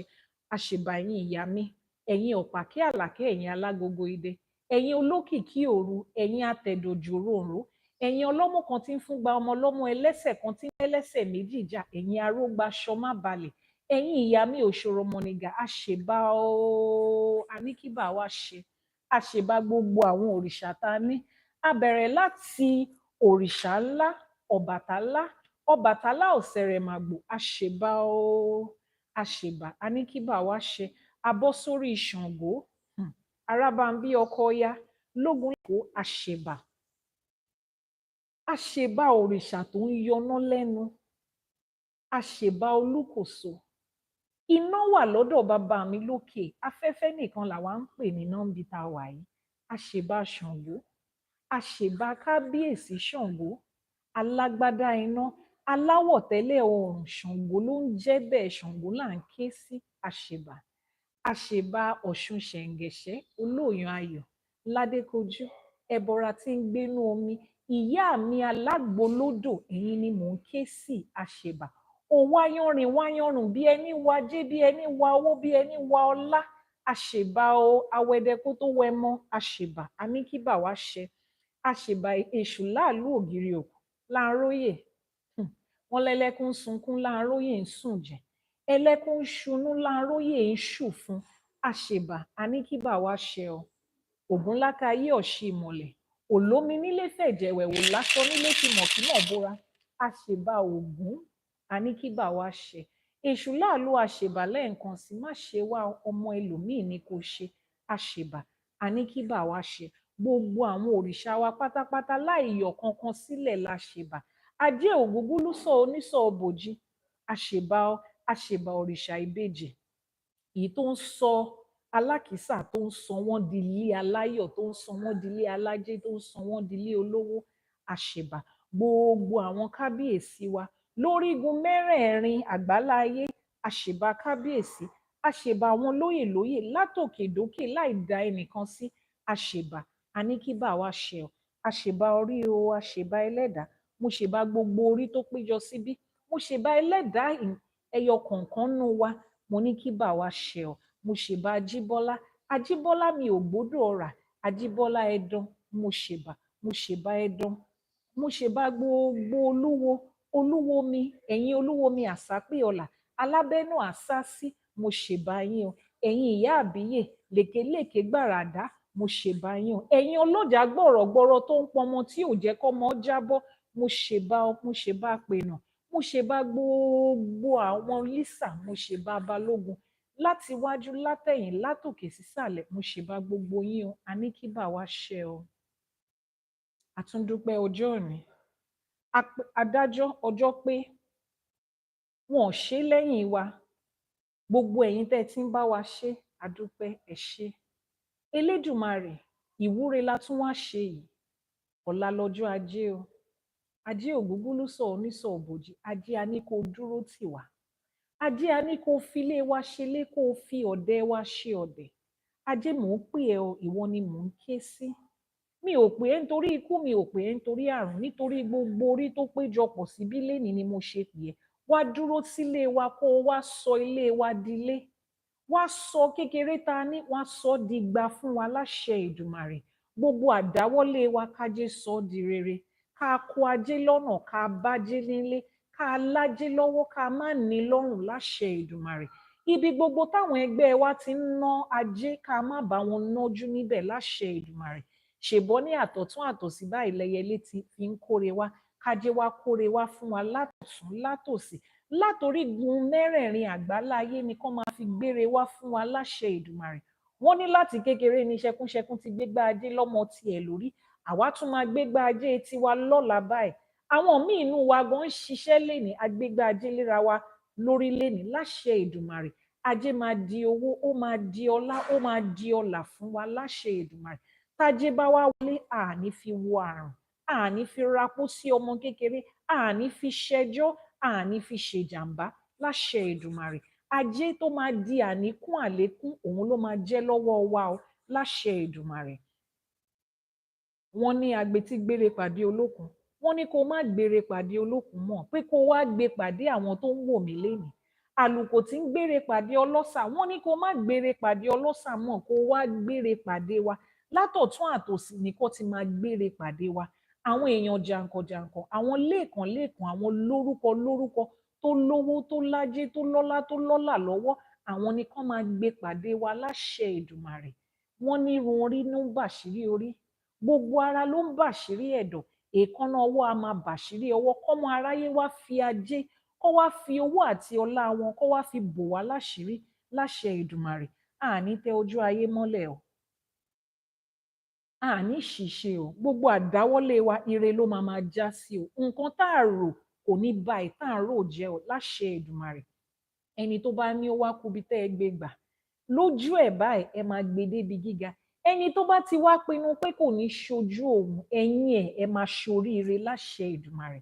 Gbogbo àwa abiyamọ tá a wà lórí live stream yìí, tá à ń fọ̀sán àtòru tá a fi ń ṣe fáwọn, tá a fi ń ṣe fún àwọn ọmọ wa, ọmọ aráyé ò ní tibi ọmọ mú wa o, ọmọ aráyé ò ní fi ọmọ dà wá láàmú. Àwọn ọmọ tá a mọ̀ bẹ̀rẹ̀ wọn àní mọ̀ parí wọn láṣẹ Èdùmàrè. Àwọn ọmọ tó tojú wa délé ayé wọn ò ní tojú wa lọ láṣẹ Èdùmàrè. Ẹrù tálábíàmọ ìtú ọmọ aráyé ò ní gbé wá ká wa mọ́lé o láṣẹ Èdùmàrè. Ìgbà tíṣu ọmọ bá jiná báyìí àwa la máa jẹ, kò ní gbóná jù, kò ní tutù jù, kò ní kan, wọn ò ní jókòó ìṣẹ́jú kan fún wa níbi táwọn ọmọ wa ti ń ṣoríire láṣẹ Èdùmàrè. Àwa tá a tọ́ wọn, àwa tá a fi owó àti ìgbà tá a fi tọ́ wọn náà la máa jókòó, la máa fi àlàáfíà, la máa fi yọ ayọ̀ lórí àwọn ọmọ yẹn. Ọmọ aráyé ò ní fọmọ dà wá láàmú láṣẹ Èdùmàrè. Gbogbo ẹ̀yin tẹ́ ẹ wá wà lókè òkun, ẹ ti kúrò nílé, ẹ ti re àjò, wọn ò ní fòkú yín báyìí, wọn ò ní fi ránṣẹ́ sílé. Ẹ ní gbé sájú bí èéfín láṣẹ Èdùmàrè. Gbogbo bẹ́ẹ̀ ṣe ń ṣe nílùú bí tẹ́ ẹ ti mọ̀yàn, tẹ́ ẹ ti níyàn, ojú rere lẹ máa máa bá pàdé. Torí wọ́n ní ojú rere la fi ń wowó, ojú rere la fi ń wowó. Wọ́n ní ojú adìyẹ kì í sé lára àgbàdo. Ọmọ aráyé á máa fojú rere wò yín láṣẹ Èdùmàrè. Ire owó ire ọlá báyìí òun ló máa fi máa jíǹkí yín. Wọ́n níjọ́ tí òrí bá fojú kan ọ̀run, ìjọ́ yẹn ló ń yọ́. Ọmọ aráyé á máa yọ́nú sémi àti ẹ̀yin. Ìṣọkùnrin ni, ìṣobìnrin ni, ìṣọmọdé ni, ìṣàgbà ni, òdúdú ni, òfunfun ni, lẹ́bọ lóògùn ni, amọ́niṣe ni, afàìmọ́niṣe ni, aṣeni tán bá ní dárò ni, wọ́n á máa yọ́nú sí wa ní láṣẹ Èdùmàrè. Àní tẹ ojú ayé mọ́lẹ̀, kòtò tọmọ aráyé ti gbìn sílẹ̀, àní bá wọn kó sí láṣẹ Èdùmàrè. Ìbànújẹ́ ò ní jẹ́ tiwa. Wọ́n ní àwa tá a ti mú yọ̀yọra, ọ̀rọ̀ ìbànújẹ́ kan ò ní jẹ́ tiwa láṣẹ Èdùmàrè. Odù Ifá Èjì Ogbè ló ní ayọyọgu ayọyọgu ayọyọgúmọgúmọ. Wọ́n ní adífá fún Ọ̀rúnmìlà ńgbà tí bàbá fẹ́ lọ fi iyọ̀ tó fẹ́ lọ mú yọ̀yọra. Wọ́n ní ẹbọ lọ ní kóru.